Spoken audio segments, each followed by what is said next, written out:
Ali, Ali, Ali, Ali, Ali, Ali, yeah. I praise Allah for these lessons. I'm striving to be the message, and I thank Allah for his blessings. Ali was the circle 7. I praise Allah for these lessons. I'm striving to be the message, and I thank Allah for his blessings. Ali was the circle 7. I praise Allah for these lessons. I'm striving to be the message, and I thank Allah for his blessings. Ali was the circle 7.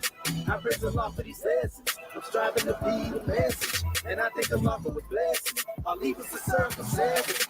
I praise Allah for these lessons. I'm striving to be the message, and I thank Allah for his blessings. Ali was the circle 7. I praise Allah for these lessons. I'm striving to be the message, and I thank Allah for his blessings. Ali was the circle 7.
Islam, can you hear me, sister?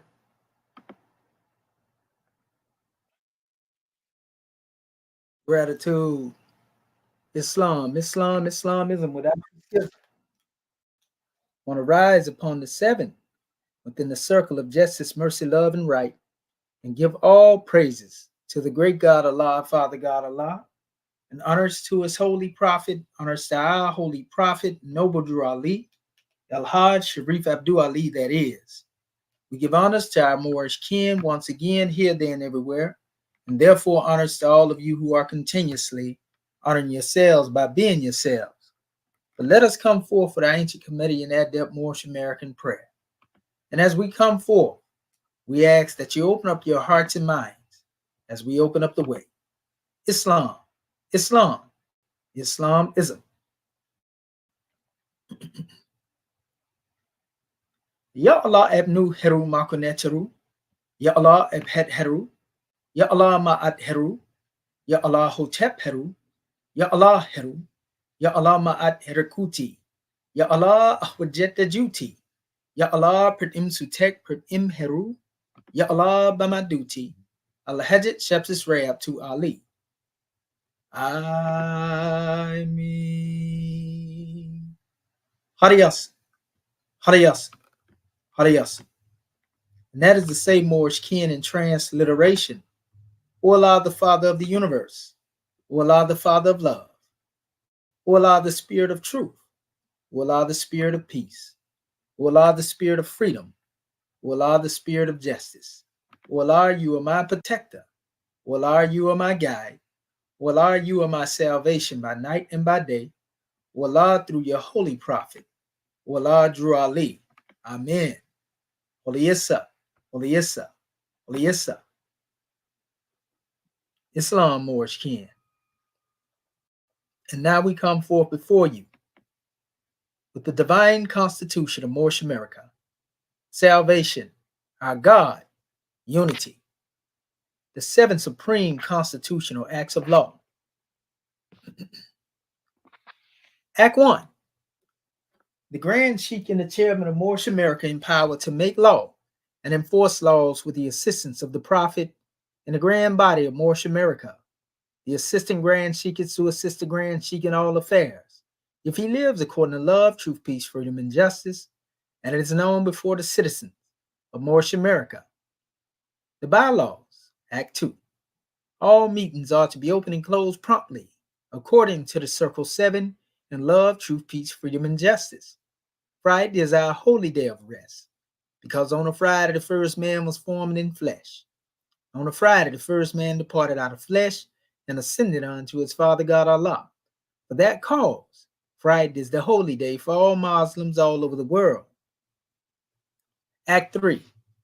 Love, truth, peace, freedom, and justice must be proclaimed and practiced by all citizens of Moorish America.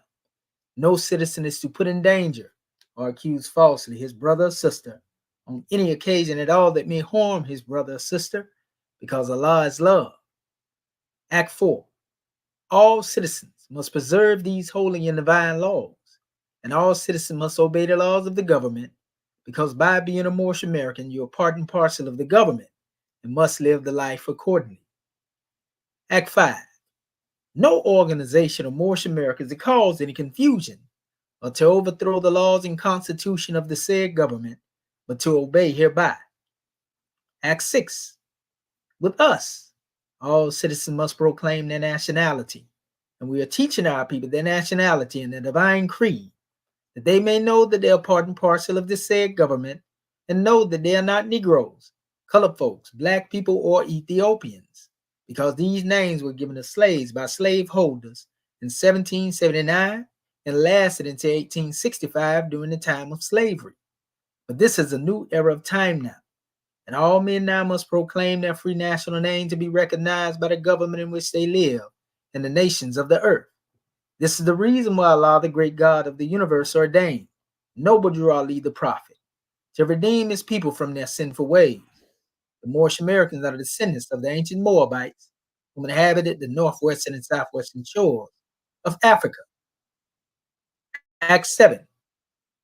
All citizens must promptly attend their meetings and become a part and a parcel of all uplifting acts of Moorish America. Moorish Americans must pay their dues and keep in line with all necessities of Moorish America, and then you're entitled to the name of faithful. Husband, you must support your wife and children. Wife, you must obey your husband and take care of your children and look after the duties of your household. Sons and daughters must obey father and mother and be industrious and become a part of the uplifting of fallen humanity. All Moorish Americans must keep their hearts and minds pure with love and their bodies clean with water. This divine covenant is from your holy prophet, Noble Drew Ali, through the guidance of his Father God Allah. Prophet Noble Drew Ali, peace and blessings be upon him, founding father and framer of the divine constitution and bylaws of Moorish America. And now that this meeting has been opened according to the triune acts, Acts 1, 2, and 3 in love, truth, peace, freedom, and justice, we say Islam, Islam, Islamism. The providence of Allah is ever all his works. He ruleth and directed with infinite wisdom, yet instituted laws for the government of the world, yet wonderfully varied them in all beings, and each by his nature conforming to his will. Shemotepu Moorish kin, peace and love.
who stands upon the corners of the path and points the way, but does not go, is just a pointer. And a block of wood can do the same. The teacher treads the way. On every span of ground, he leaves his footprint, clearly cut, which all can see and be assured that he, their master, went that way. Men comprehend the inner light by what they see and do. They come to Allah through ceremonies and forms.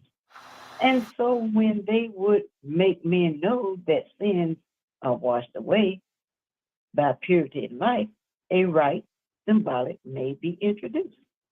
In water wash the bodies of the people who would turn away from sin and strive for purity in life.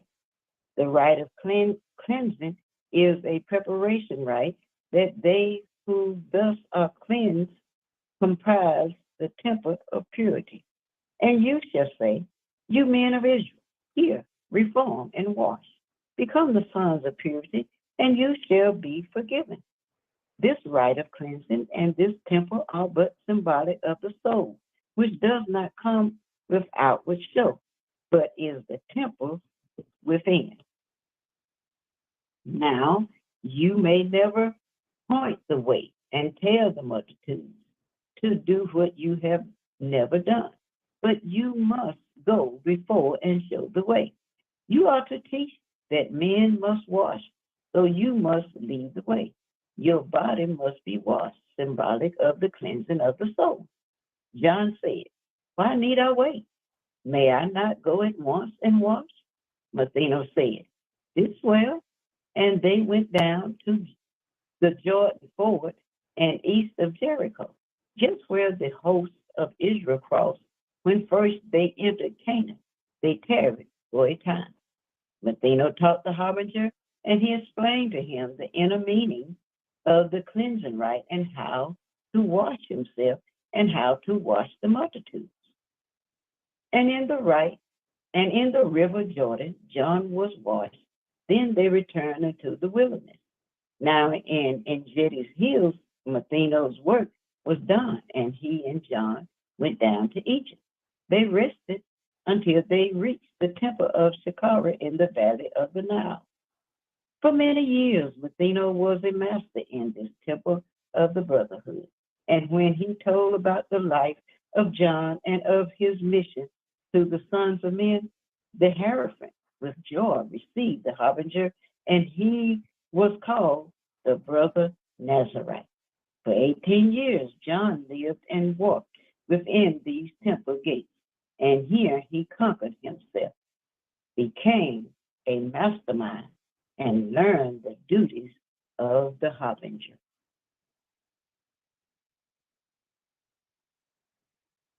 Islam. I am Dr. Dinger of Pt. Bay. Today is July the 13th, 2024. We give honors for Dr. Dinger of Pt. Bay for reading our chapter of the week and taking registration. We give honors to our National Assistant Grand Chief for opening us up according to law. Again, we want to welcome everyone to our Moorish Perspective class, sponsored by our Moorish American government. Our host for tonight's class is our National Assistant Grand Chief, Dr. Sadu Amiti El Maheja Sepsuel. His subject for tonight is Ayat 27. Matheno taught the harbinger, and he explained to him the inner meaning of the cleansing rite and how to wash himself and how to wash the multitude. He will also be featuring Ayat 29. Now in Engedi's hills, Matheno's work was done, and he and John went down to Egypt. They rested until they reached the temple of Sakara in the valley of the Nile.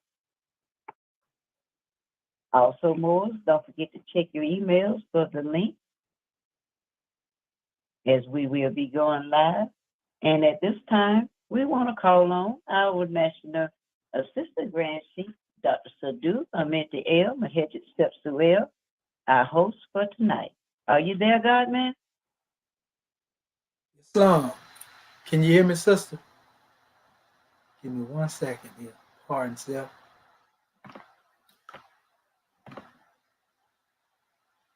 Uh-oh. Unmuted. Islam, can you hear me, sister? Islam, I can hear you well. Gratitude. Islamism without the schism. Islam. Can my family hear me also out there in social media? Let me know that you hear me so that I know that my sound is moving through both apparatuses. Islam, if you can hear me on YouTube, let me know.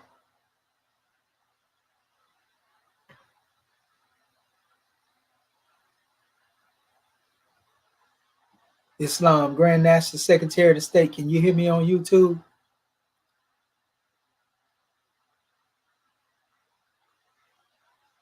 Okay. Hold on, Mo. Let me bring it up. Okay, Yes, sir. We can hear you. We can hear you. Okay, gratitude. I was just trying to make sure. Islamism without the schism. Want to rise upon the seven within the circle of justice, mercy, love, and right, and give all praises to the great God Allah, Father God Allah, and honors to his holy prophet, honors to our holy prophet, noble Drew Ali, El Hajj Sharif Abdul Ali, that is. We give honors to our Moorish kin once again, here, there, and everywhere, and therefore honors to all of you who are continuously honoring yourselves by being yourselves. We give honors to our Grand National Seal. We give honors to our Grand National Emblem, National Flag, Divine Constitution, and bylaws, and honors to all of you who are indeed a living manifestation and personification of everything that our Holy Prophet brought to make us a nation. I want to welcome you to another Moorish Perspectives. I'm your host instructor, Dr. Shaheen Imani Al-Mohadi Shabazel, and my ancient Comedian high name being the same as Dr. Shedawamenti El-Mohajid Shepsuel. And we have a powerful droid to bring forth to our Moorish kin. You know, most grand droid, we encourage our family to share this particular droid. We want to share it with all of our family. So, you know, if you haven't already liked, shared, and subscribed, please hit the like, share, and the subscribe. You know, and also inform our family, you know, that we alive. Let them know that we on the manifest. Let them know that we out here building and not destroyed. Praise be to Allah, Islamism without the schism. You know, want to give honors to each and every one of you who have returned, you know, to go into this special grand drawing. You know, and we most definitely have a powerful measure to bring forth to our family.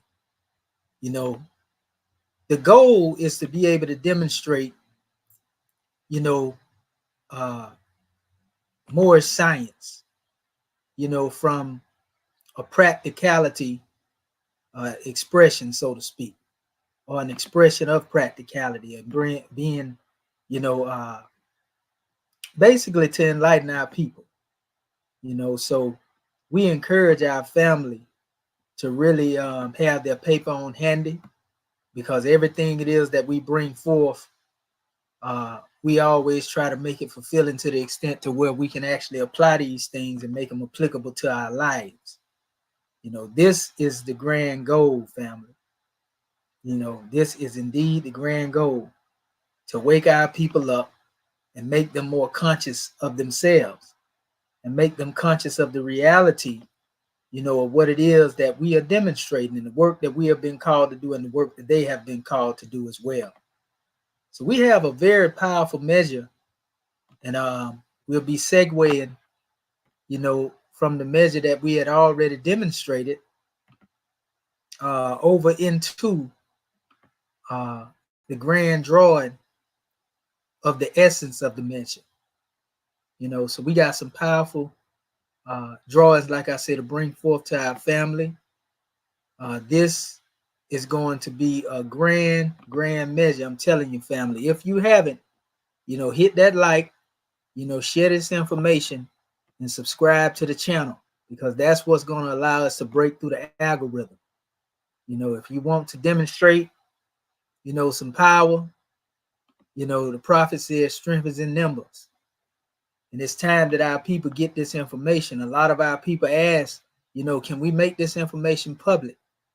Well, the way to make the information public is by liking this video, sharing this video, and subscribing it so that it can go beyond us. You know, so we have a powerful measure. I'm just doing a little sharing right now as I speak, Morris Ken, to try to put this information out there. That's how you break through the algorithm.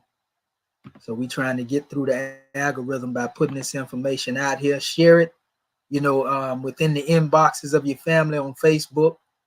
All you have to do is hit the share button from there. Or if you're on YouTube, you can hit the share button from there and also get this information out there. You know, we give honors to all the platforms as well that I do share this information with. And they are from different schools of thought, but they most definitely approve this information. You know, we give honors to a couple of groups out there, you know, to my family that's demonstrating in the Israelite realm, you know, to the NOI family, you know, to some of the Moors in the different temples or whatever out there that's been sharing this information or allowing it to come on their posts. Praise be to Allah for you, you know, the nation of gods and earth, because I share this with a lot of different people. To our people that demonstrate in the way, you know, of RBG, you know, the red, black, and green concept on our brother Marcus Mosai Garvey. Honest to y'all as well. So let's make this information go viral, family. We want to go into the essence of our subject matter for tonight, and we ask for your participation. Subject matter is coming from a grand ayat, you know, a very important ayat. And it's actually, again, like I said, it's linked to our last class that we was demonstrating. Now, this is one of Matheno's lessons. In Matheno, it is stated in this ayat, he taught the harbinger, and he explained to him the inner meaning of the cleansing rite we spoke of last week, and how to wash himself and how to wash the multitude. The inner meaning of the cleansing rite has always been in reference to the temple within. You know, we have to purify ourselves. In the Piscean records, there's a teaching, you know, where it's spoke. It says, "Know ye not that ye are the temple of God, and the Spirit of God that dwelleth within you," which, you know, the temple you are. You know, and it teaches you not to defile the temple. You know, because if you defile the temple, then the God within you will bring you to your own self-destruction, so to speak. So there's a judgment coming from the higher self and a wrath if we don't take heed, you know, or heed the warning. Within, we have a silent voice that speaks to us and tells us and directs us and governs us. This is the higher self. This is your higher medium. You know, this is in reference to also dealing with what we call the hierophant that speaks within. See, we've been looking for an hierophant outside of us to guide us. And we indeed had one, an Egyptian adept in Prophet Noble Ali. He was indeed a hierophant. His footprints were clearly cut. We know the way he went. You know, minus doubt or contradiction. You know, the destination that he was guiding us to was neither uncertain nor unknown. So we know exactly, you know, where his footprints that we bear witness to in this era and time leads. You see, so understanding that, yes, we had a grand man outside of us, but as we spoke briefly, you know, in our last measure, we're going to go into some of that. You know, there's also a grand drawing that has to do with the self. You know, there's a process, like when we are speaking of the inner meaning of the cleansing rite. In Islam, we hear about what is called wudu. You know, and wudu is a form of cleaning oneself. You see, wudu, in most cases, you will see that there is a ritual cleansing where one cleanses their mouth. You know, they cleanse, you know, their eyes, their ears. You know, they cleanse their arms up to the elbows. you know, and they cleanse their faces, they cleanse, you know, their head, you know, they cleanse their shins and their legs all the way down to the soles of their feet. You know, and many do this all the time in preparation, right, for making what is known as salat, you know, or prayer. There are, you know, over 1 million some odd Muslims that demonstrate this, you know, going through this rite ceremony and form. But there are many who have no knowledge of the true meaning behind these things. Why are you cleansing your mouth?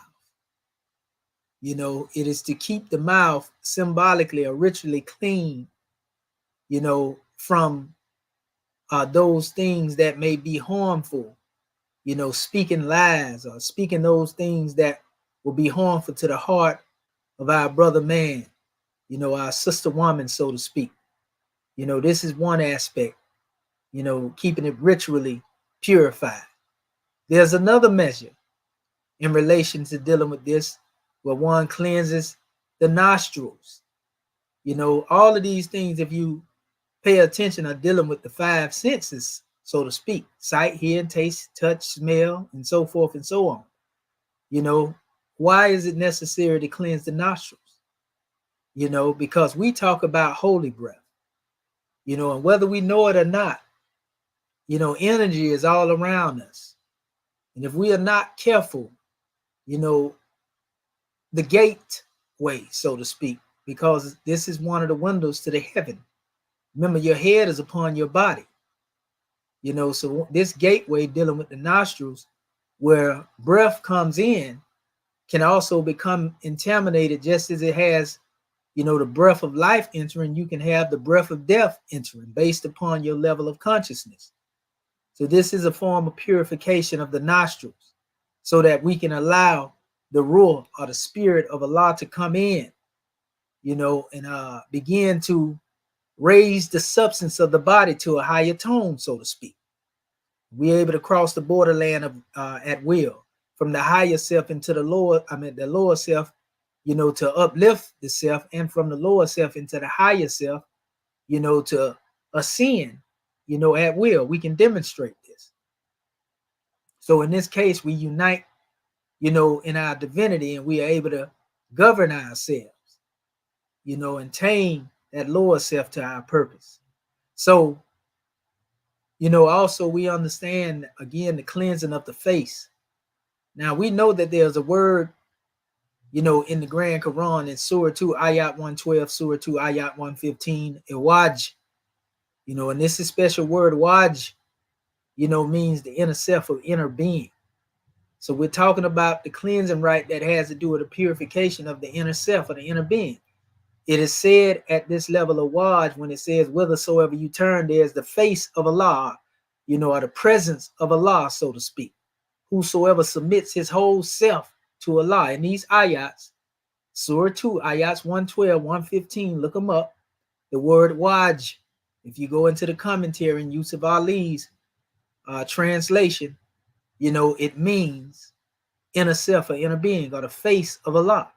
So this is the nearest place and most dearest place that you can meet the great God Allah. So this word Waj, we often tell you, corresponds with the Kemetic word wajet. You know, and wajet is symbolic to the eye of Heru, often depicted sometime even with the winged serpent.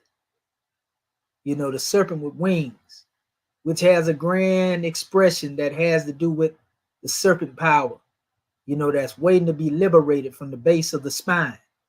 Prophet Muhammad Sallallahu Alaihi Wasallam spoke, and he said that on the day of resurrection, everything of man would be a disintegrated state except his coccyx bone, the base of the spine.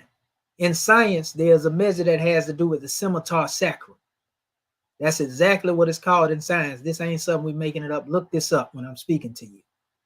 Everything that I say, you can make reference to this. You know, so he said that humanity would be uplifted from, you know, this bone. You know, and all of this has to do with a metaphysical, you know, symbolic resurrection, We must remember, even though that we are dealing with the Muslim, that Muhammad himself is a descendant of the ancient Sabians, the Cushites. The Cushites were the founders of the Nile Valley civilization. They were the founders of the Indus Valley civilization. They were the founders of the holy city of Mecca as well, the ancient Cushites. These Cushites, are the progenitors, so to speak, of mostly all of the teachings and the people that came to dominate, the continent of what we call the Kibalan, or some people use the term Africa. We say a Mexim. It was the Cushites, so to speak. But anyway, these teachings that came to Muhammad ibn Abdullah when it comes to the purification rite has a lot to do with what we call Sibagatullah. And this has to do with immersion into the divine wisdom. And the symbology of this emerging into the divine wisdom was also symbolic to the knowledge. Because knowledge is symbolic and synonymous with water, or two waters, so to speak.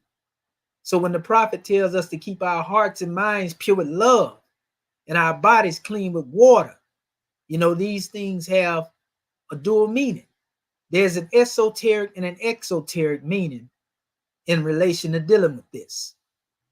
So also, when he said that the body, itself will be raised to a higher tone, i.e. resurrection, and I'm paraphrasing that, using the same term because Prophet Noble Drew Ali spoke of a time when he was Muhammad.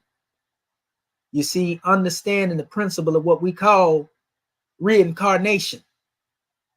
It is not, the same soul that comes through, but the same spirit that was in our beloved Prophet Yehoshua is the same spirit that came through Muhammad.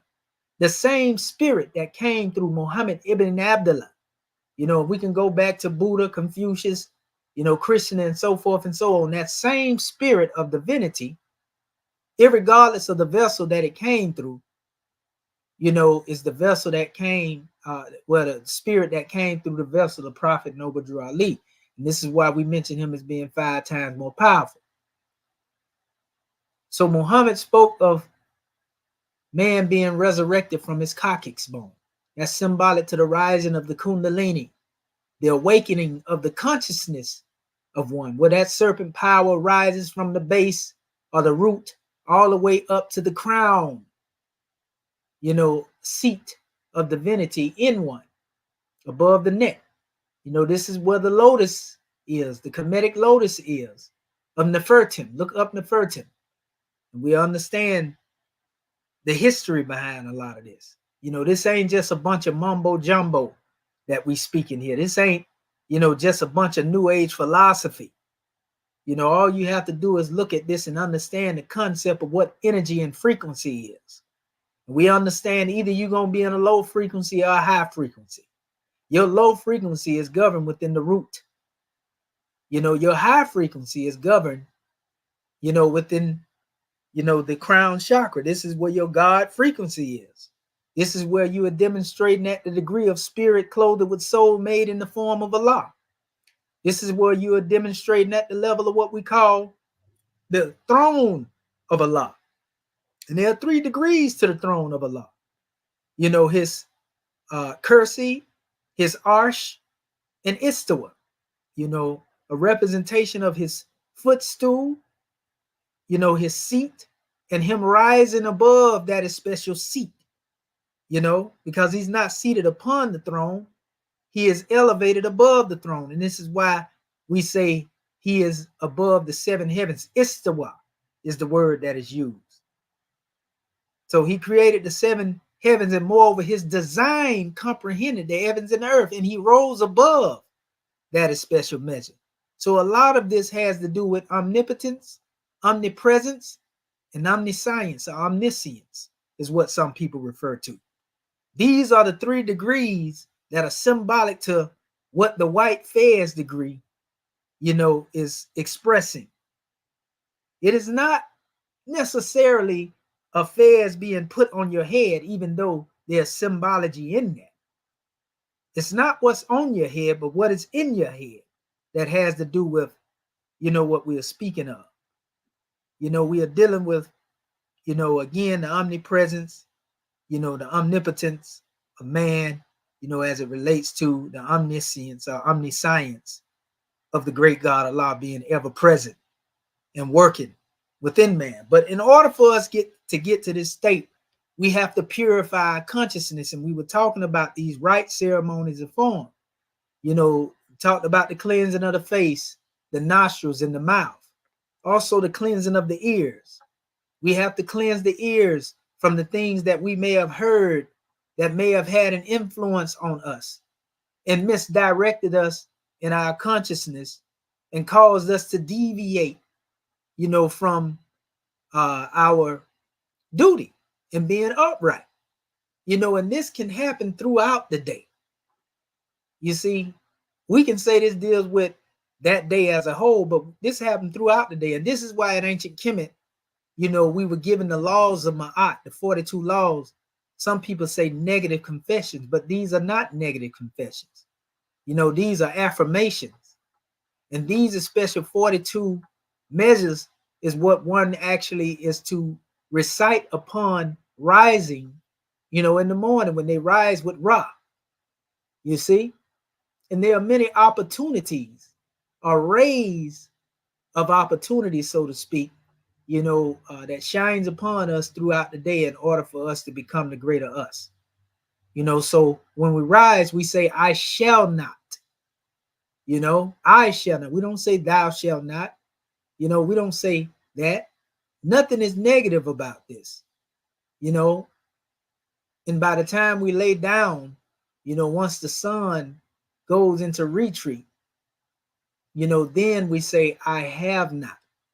And we can weigh our heart against the feather as it relates to dealing with Ma'at. And this represents a balance, within that special day.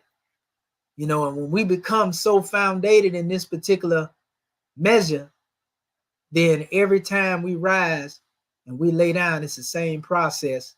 And then we make progress to becoming exactly who we are, to where you don't even have to think. Now it becomes a part and parcel of your very being. You don't have to practice peace because you become peace. You don't have to practice love because you become love. You don't have to practice truth because you become truth. You don't have to practice freedom because you become freedom in action. You become active in freedom and not passive in freedom. So you become active in the principles and not passive in the principles. You don't have to study justice because you become justice. You become just to yourself. And thereby becoming just to yourself, you are just to those who are outside of the self. See, this is the ancient Comedian way. This is the process that leads to the progress of us demonstrating what we call the teachings of Hotep, or the maxims of the Saba'it of Ptah. This is where we actually demonstrate life, health, and prosperity upon ourselves. Unquajet Saner, that becomes a fact. All of this is dealing with purity. Now, we just talked about the cleansing of the senses. You see? The cleansing of the head, which is symbolic, to purify one's thoughts and consciousness, to be able to receive knowledge, wisdom, and understanding. The emptying of one's mental cup, the cleansing of one's mind, so that one becomes a master of their physical cravings and don't allow those demonstrations to rule over them or lord over them, to not allow their vices to get the best of them. You see?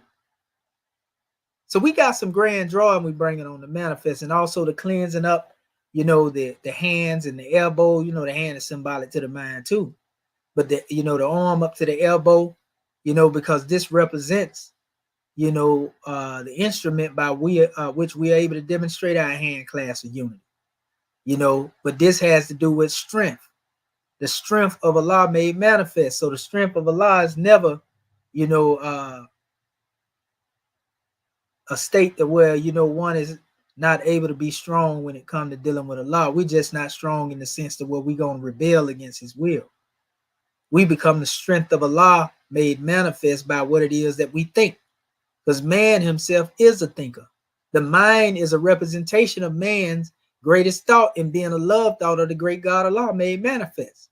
All of these teachings, though taught to us on the thin layer of Islam, you know, these are the same teachings that were taught by the Sufi adepts. We spoke on some of this last week. You know, you have to go back and understand that Dhul Nun, who was the father of Sufism, you know, was actually comedically born, you know, and it was he who said that he drawed from the teachings of Tehudi, you know, even though he is accepted by Orthodox Muslims as being the father of Sufism. So we give honors to that love thought. So the Sufi adepts had this knowledge. The Indus Kushite Valley civilization had this knowledge. You know, our Buddhist family had this knowledge. You know, the teachings of Confucianism, when we get into, you know, the I Ching, you know, this knowledge is present. You know, one is actually purified by the elements. You know, yeah, you can actually be purified by fire. And even in Islam, when there's no water, you can actually use the earth, you see, to deal with the ritual of what is called wudu. So earth can be used, fire, water, you know, the air, when it comes to dealing with degrees of, you know, exercising the concept of breatharianism, you know, dealing with the holy breath. These are all means of purifying one as it relates to, you know, this particular vessel that we have. You know, the ether is what unite them all. When we are able to understand the ethers of each native plane, we are the lords, you know, of those planes. We're the vicegerents of those special planes, and not the other way around. So we are able to govern ourselves by what it is that we are consciously able to grasp when it comes to dealing with us being, you know, executive rulers, so to speak. You know, in the feet, the cleansing of the feet.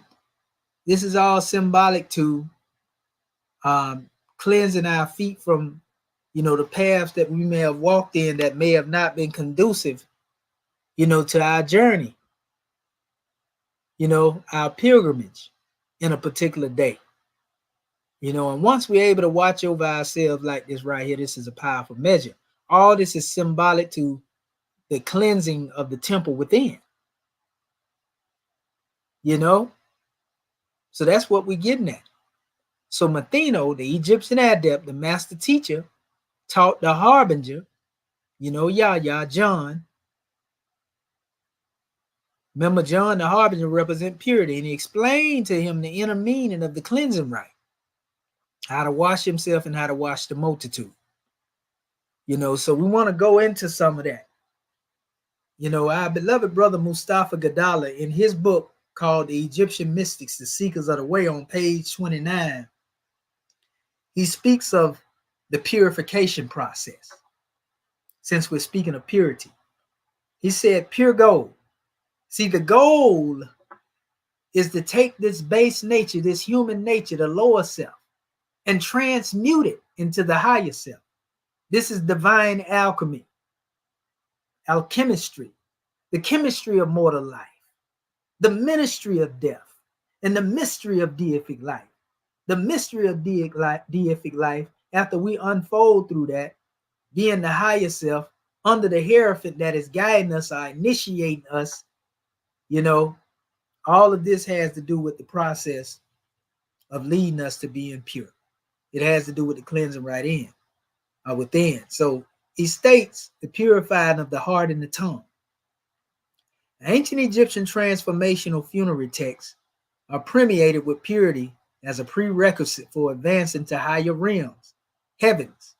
The Egyptian model of mysticism stresses that purity can only be achieved through purifying the heart and practicing the pure intent in the ordinary daily life. So what did Prophet Noble Drew Ali teach us again? He told us to purify our hearts and minds with what? Love.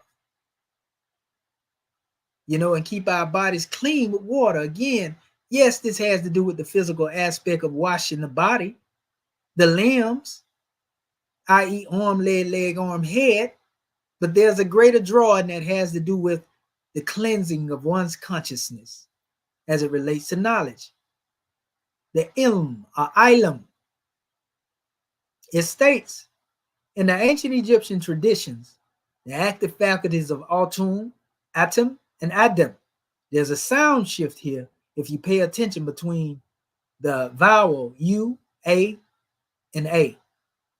Atum, Atum, and Adam.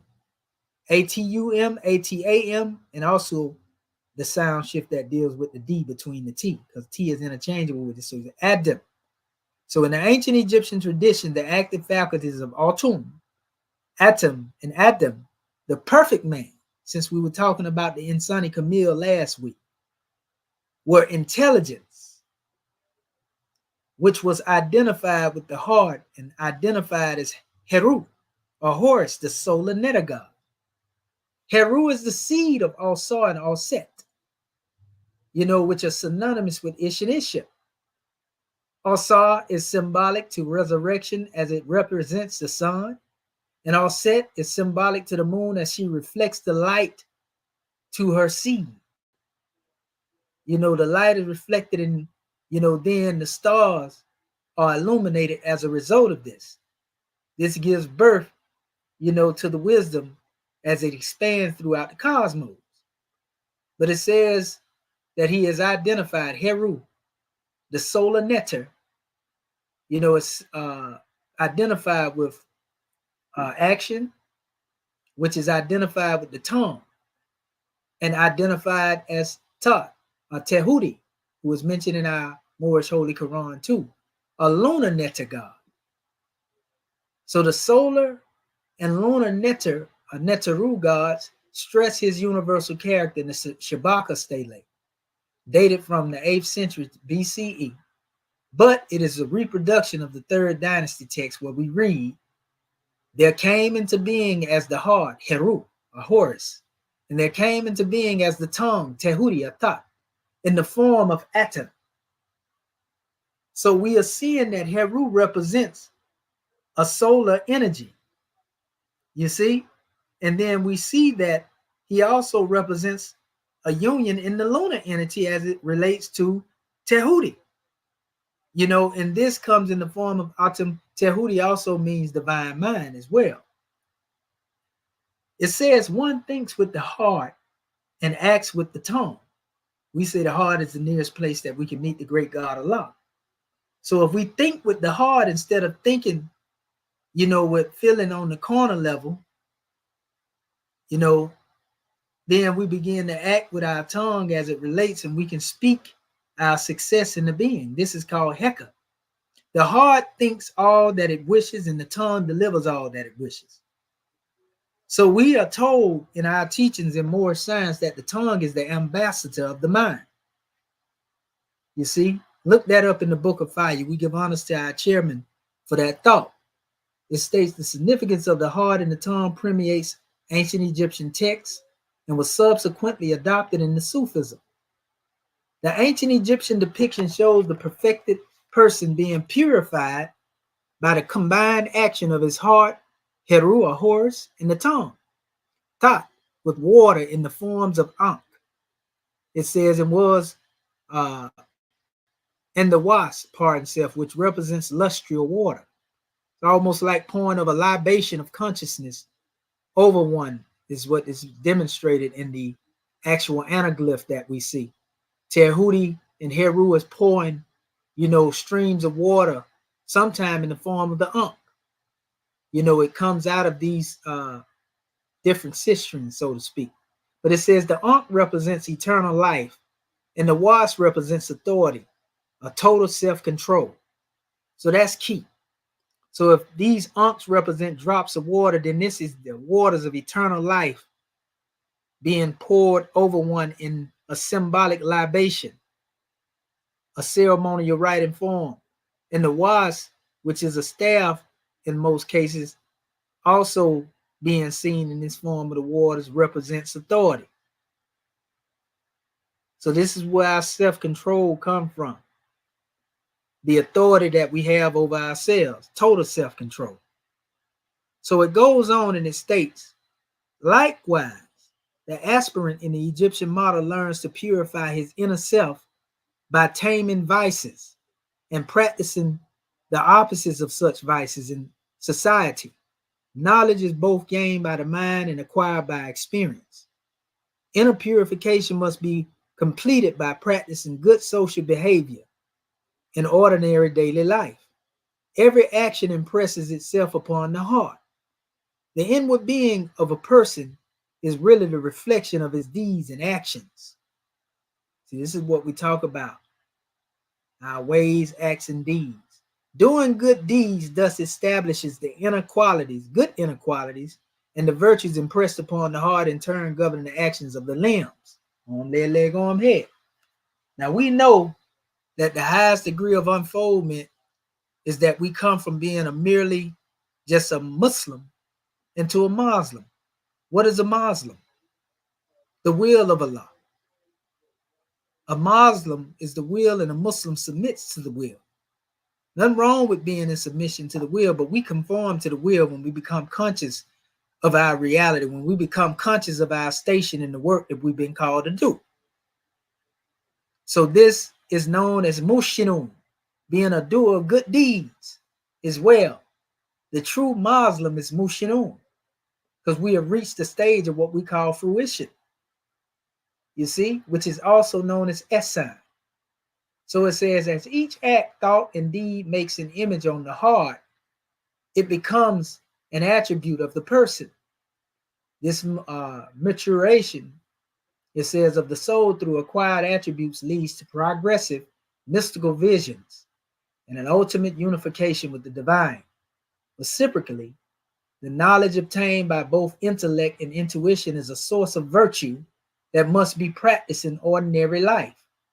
The struggle for virtue and the vision of the divine are all aspects of a single progressive achievement, in the course of which the aspirant becomes wiser until he achieves the totality of being that simultaneously.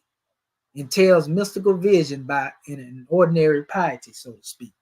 So that's a grand drawing coming from the Egyptian mystics and the seekers of the way. You know, a very powerful demonstration. There's a lot more, you know, in this special text. So if you don't have it, get your hand on that particular work by Brother Mustafa Dalla, you know, from the Tehuti Research Foundation and publication, so to speak. So now I want to go to a measure that I was trying to show our family before, you know, and let me share my screen. I'm already sharing it.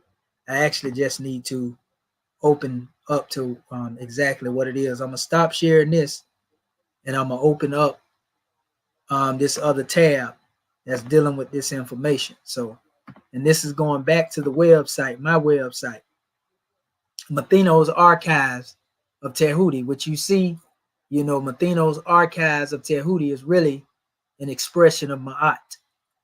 Okay, so let me make sure that my family can see this. Okay, yes, it is shared. So I want to go back into this. If we understand the structure of the Great Pyramid, you know, we're going to get into this further. You know, if we know anything about it, in fact, what I'm going to do, I'm going to show this right here because some of our people, let me make sure, I'm going to share the whole screen too so that when I'm shifting between these measures, our family can see it and I don't have to keep sharing and unsharing. So I'm going to share the entire screen.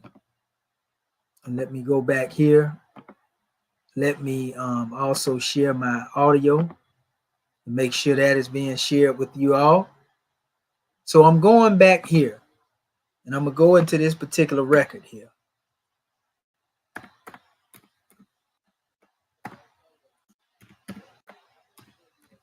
I'm going into the Egyptian Adept Rite of Self-Initiation. Let's see, pardon self. Okay, there it is. And I show our people this from time to time See, signs and symbols are for conscious mind and men and women of understanding. You know, this is not just some type of philosophy that we are here trying to show you. You know, this is actually showing you how the process works as you progress through the temples of self-mastery. You know, so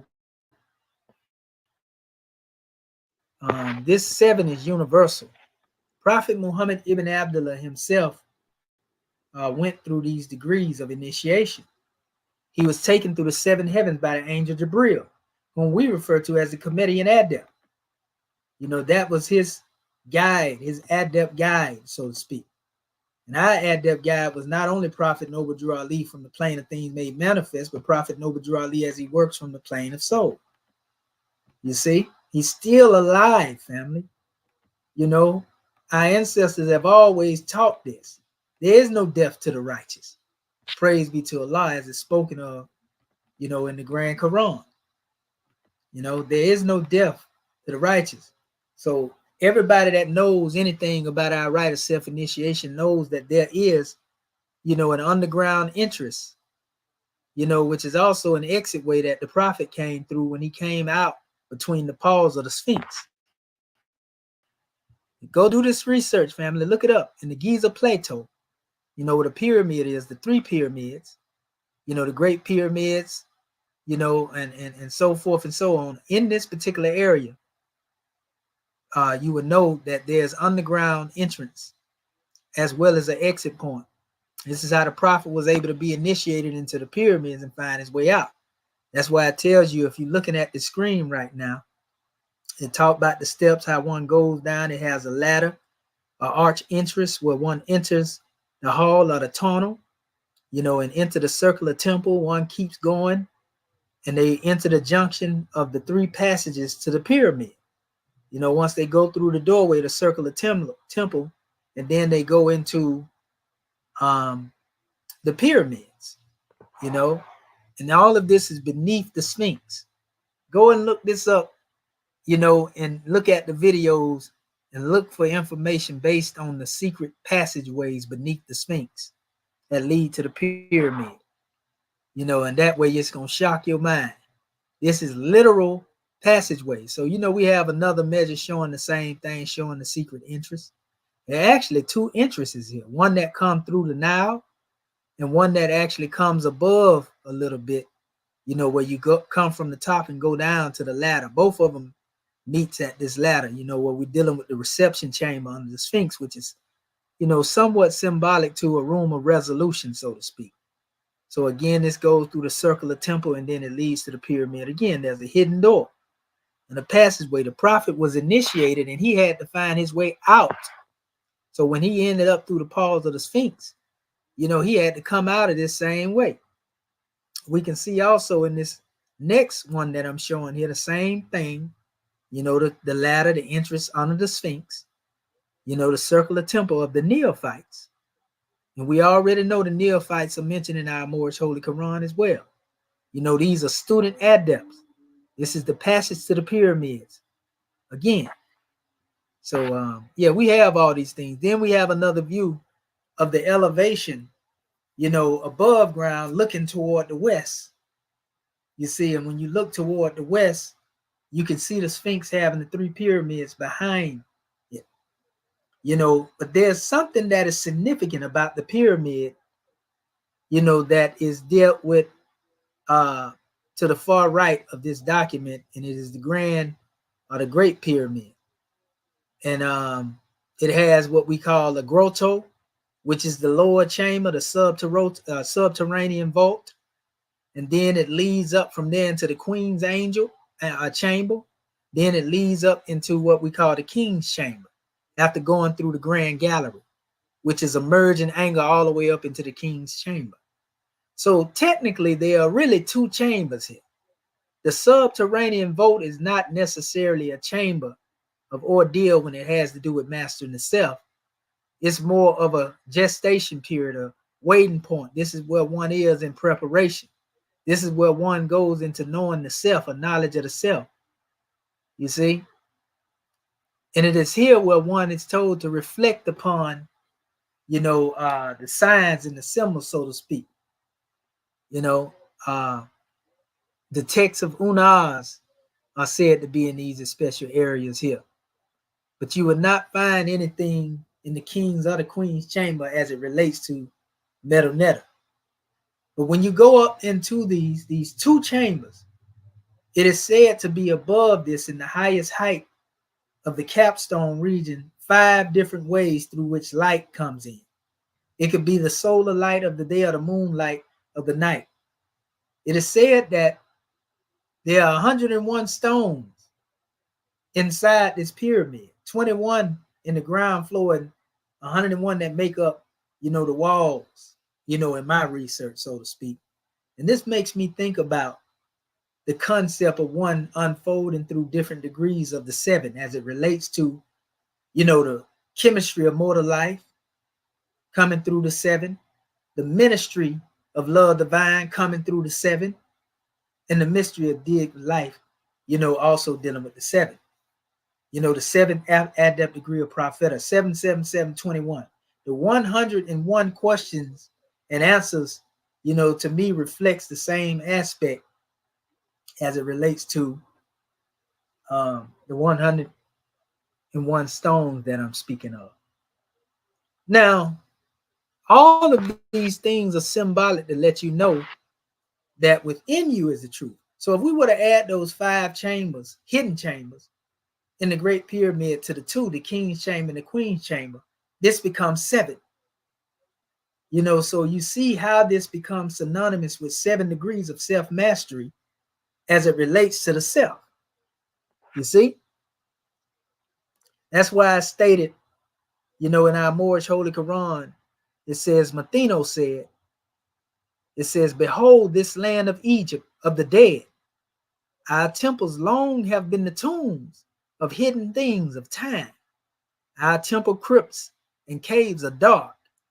In light, there is no secret thing. The sun reveals all hidden truth. There are no mysteries in Allah. Behold the rising sun.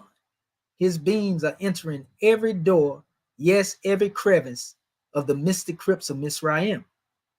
We hail the light. All Egypt craves the light. Now you understand why we call our, degree of unfoldment the ancient Egyptian Moorish rite, of the mystic crypts of Misraim. Has nothing to do with anything that Western Freemasonry is demonstrating. None of that, because we are the original founders of Kemet, our ancestors. And so we had these teachings long before there was a Shriner, long before there was a Mason. So there's a difference between an Egyptian Shriner and an Egyptian adept. Don't get it twisted.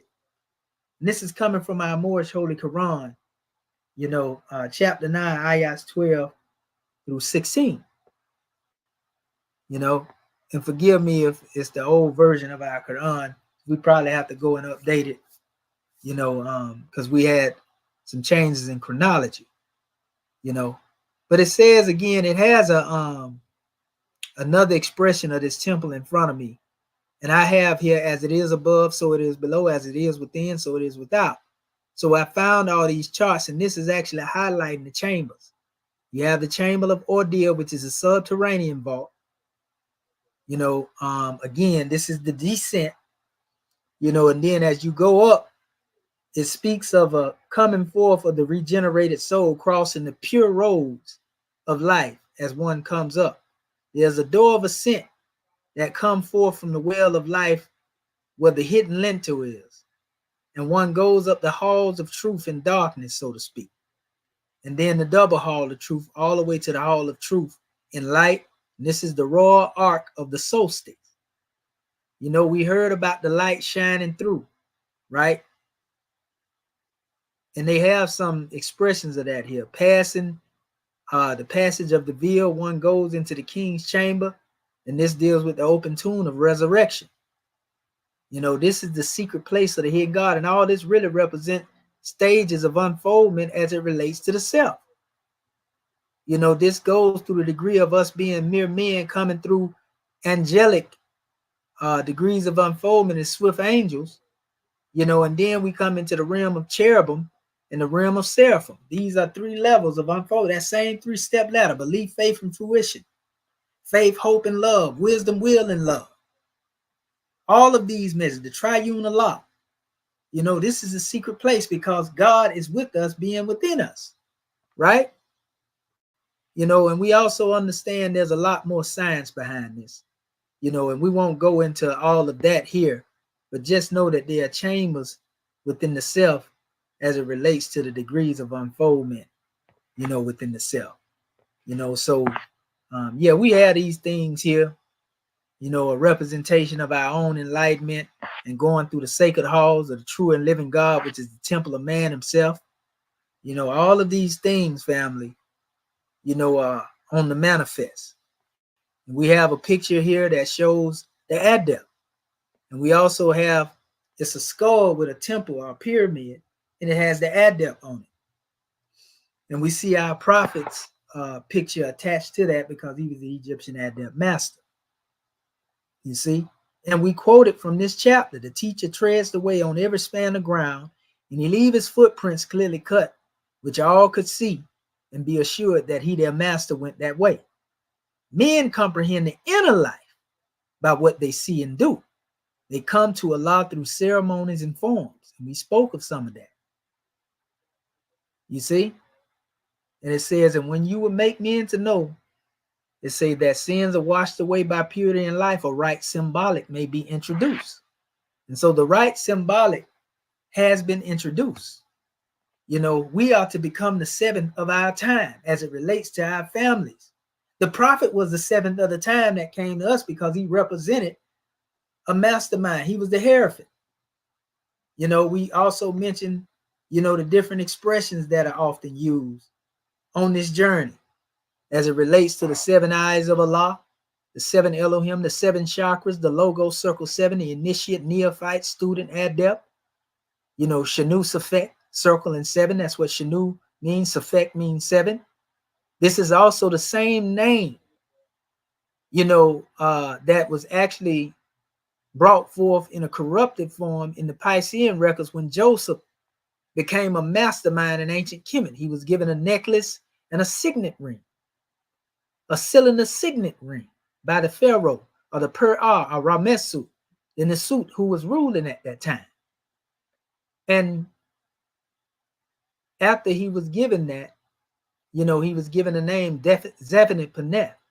That term's effect, Zephanith, the effect deals with, you know, again, the same measure as it relates to the circle and the 7. So the master, Heru Ami Abu, the dweller in hearts, this is the Comedian Adept master. This is the hierophant within. So when we say, where's the nearest place we can meet him? In the heart. So this is the dweller of heart, Heru Ami Abu, you know, where the Masons come up with their so-called concept of Hieratic. We know that's the code name for the African God, man, anyway. Heru Ami Abu is the Kemetic expression. You know, we understand that the guide, you know, is Ra Heru Akti, Anpu, the spirit man. We understand that the scribe is Tehuda, the keeper of records, the thought of Allah, right? We understand that priest and some God that often approaches one on their journey is dealing with what we call the priest of Seti, the Hekaukasu, the Hyksos NBC thought patterns. See, that's what the prophet meant when he said he was going to stop the European from thinking. He's going to stop that Hyksos or that Hekaukasu, that lower self, that Caucasian expressed thought pattern. You have the priest of Heliopolis, the priest of Amun. Amun means the hidden one. Ra is the manifest of Amun. This is why we speak of Amun Ra. So the priests of Amun are known as the Himneti Tepa in Amun, the first prophet of Amun. So these hidden priests represent those thoughts. These are the real priests of Heliopolis, the temple of the sun, above your neck, revealers of the light, your thoughts. The high priest, or higher priest, the high priest of Ra, the great seers, ascended master thinkers, the Shemsu Ra. This is where your ancestors are able to reach you from the highest plane of spirit life, working from the plane of soul. Then you have the tempter, which is Sut or Sutek, the lower self. You see? The lower self. This is why we say Allah is our protector, our guide, and our salvation by night and by day. Per im sutek, per im heru. You see? So the temp, the suit, or the lower self represents the Shemsi Ab. Ab is also connected to the heart. So in other words, if there's any darkness within the heart that has not been dispelled by the dweller of heart, which is the light, Heru, which represents the solar principle, or the principle of the 5 points of harmony, truth, balance, right, order, and justice, love, truth, peace, freedom, and justice. If these things are not there, then one's heart is shrouded in darkness. And then it speaks of the white robe priest, which represents a clean and pure thought made manifest. These are your clean and pure thoughts, your priest, your high priest, the Shemsi in Tehuti. Remember, Tehuti represents divine mind. Brothers, the silent brotherhood, the Shemsu Netara, the silent brotherhood. And again, the hierophant Amen Ra is a connection as well to the higher self. All of this is new. The chamber walls of the heart and mind and the soul of man. Remember, the cleansing process is taking place in the soul of man. Then we have Medunetta, the silent enigma of the voice of the great God Allah that speak within. This is why one was told to go and read the Medunetta. Sit and observe the meaning of the hieroglyphs in order to find themselves. This is a process of cleansing the soul, because these represent forms of being able to heal the self. And you have the sacred texts, again, which come from the hearts and minds and mothers and fathers and saving power. Metcha Atcha, and also the gloomy crypts, a male school of illusion, of what we coming out of. This is the antechamber, the trial chamber of hypocrisy, the room of resolution. That's where most of our people are buried if they're not careful, the burial chamber, the judgment seat of all Sa. Now your consciousness is balanced by Ma'atic law. Now you can demonstrate from a seat of consciousness. You have become enthroned. The omnipotence of man, the scroll of self-certainty we have here. A spacious room of open mind, the hidden upper chamber. This is what we are trying to tap into. They call it fana, annihilation. Once you're able to forget everything that has to do with the plane of things made manifest, or this physical, you can go up into the realms and go beyond this physical, and you can be uplifted as a result of that. That's where we become powerful. So now that we went over that, I want to go to my website, and follow this up, because we're dealing with unfolding through the 7, and we're going to go a little further, and we'll be opening our floor up in a minute, but we want to give this information and make sure that our family get it. You heard us talking about the 42 paths of Moorish wisdom, even they lead back to Allah, and all of this 42 paths really deal with, these 10 degrees of unfoldment, and then they have to do with the 20, the 12 step ladder as well. That's when you add that up again, or whatever the case may be, the 10 and the 12, 22, and then you have the 21, which represent the 7, 7, and 7. You add that to the 22, and it actually becomes 43. That 43rd will be the up here, the 42 paths of wisdom. It's really 42 paths. The 43rd is really a destination. That means you reach your point. That's the 7, because 4 and 3 is 7. You see, and all of this has to do with showing you, again, like we told you in our last measure, that you have, the prophet working within your consciousness. There's a 12-step ladder within your consciousness that you're able to climb from the heart, of the manifest into the heart of Allah, divinity. Climbing from the heart of man into the heart of Allah. So yourself, we said there's a chairman within you, a sheik within you, an assistant grand sheik within you, and this is within, as opposed to just dealing with what's outside the body. Want to go into the functions of these things, a national grand secretary, that is within you, the national grand mufti within you, the national grand assistant grand mufti within you, the silent brotherhood of swift angels. All that is synonymous with the thought pattern. The line uniting divinity and matter within you, the golden cord of love within you, divine minister within you, the national treasurer. We know the gifts of the understanding of the treasures of Allah. All of that is within you. So you have to purify yourself. You have to know how to utilize these tools within the workshop of the mind where thought is used to build character. You have to also know that you are, each and every one of us are the tools, are the instruments that are being utilized to build a temple of perfected man. So we have the ability to become the personification of all of these tools. We have the ability to become the plan. We have the ability to become a 12-step ladder by which our brothers and sisters are able to climb up into divinity. We have the ability to become the hammer, that pounds in the truth until it becomes a part of each and every other part. We have the ability to become the plummet, within the scales of Ma'at, the axe, cutting away all ungainly part, the square, keeping our conduct square. We can manifest at will, crossing the borderland of these particular activities, and usage of these tools at will. We can become the compass. We can become the line of divinity that unites divinity and matter. That's why we speak of salvation, our God, and unity. We can become the gross national product or the treasures through the wisdom that we've been given. You see? So this is the Comedian Adept Manual in the use of the carpenter tools, that we are demonstrating. And once we look at this, we can see also the Kemetic tree of life and how these particular measures are synonymous. So in this tree, Kemetically, we see Amen, Nu, and Nut. We know this goes back before anything is manifested. If we go back to our 42 paths of Moorish wisdom, this would represent, or Sa would represent the expression of our holy prophet. Sakara, would be, and we're going to get into Sakara in a minute, would represent, our chairman degree. Tehudi, would be represented by our assistant, our grand sheik part self. So this is Sa within you, Sakara within you, and Tehudi within you. And we have a whole manual on how these functions work right here in my website. All of this was done so that our people could go into the self-initiation process.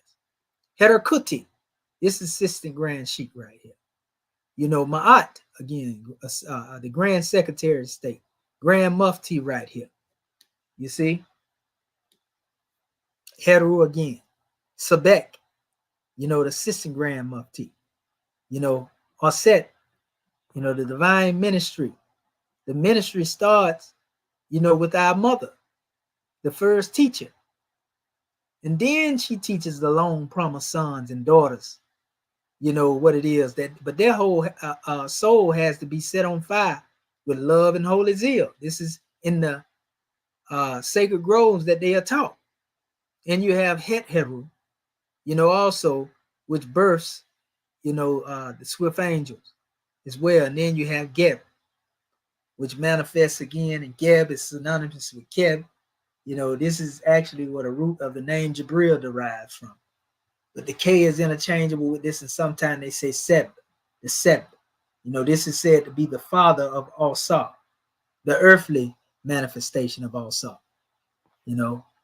So this is where the treasures come forth from. So there's a history that deal with this in my site, as it represents the Asarian metaphor. I want to give honors to Ranefa Erman, for his measure in Metaneta, because that's what it's come from. And it tells you exactly how these things function. We don't want to go into that too much here, reading the story, of it, because you can go and do that yourself. But we do want to go into the 7 divisions of the spirit, because these 7 divisions of the spirit are synonymous with our 7 degrees of unfoldment. This is just one of the pathways. In the 7 divisions of the spirit, we have the division, which deals with the number. We have the constituents, that are active, and we have the Netaru that is operative in that particular level. And we have executive ruler and also the main function. So under number 1, which deals with what we call Ba, this is the constituent. You have the chakra, the crown chakra. So we coming from on high. And also as a representation here, right? Then we have in the government, Moorish American national government, the grand apparatus. This is the temple of Allah and perfected man.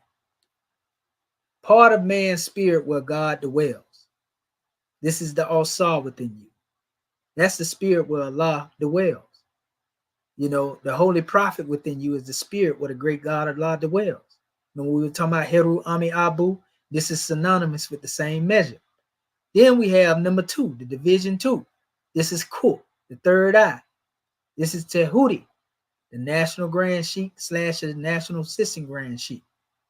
This is the place from whence man may experience omnipresence, oneness with all, unity, part of man's spirit, which is all-knowing, omniscience, wisdom, God's will, and the oracle of part of man's spirit with divine power. Omnipotence.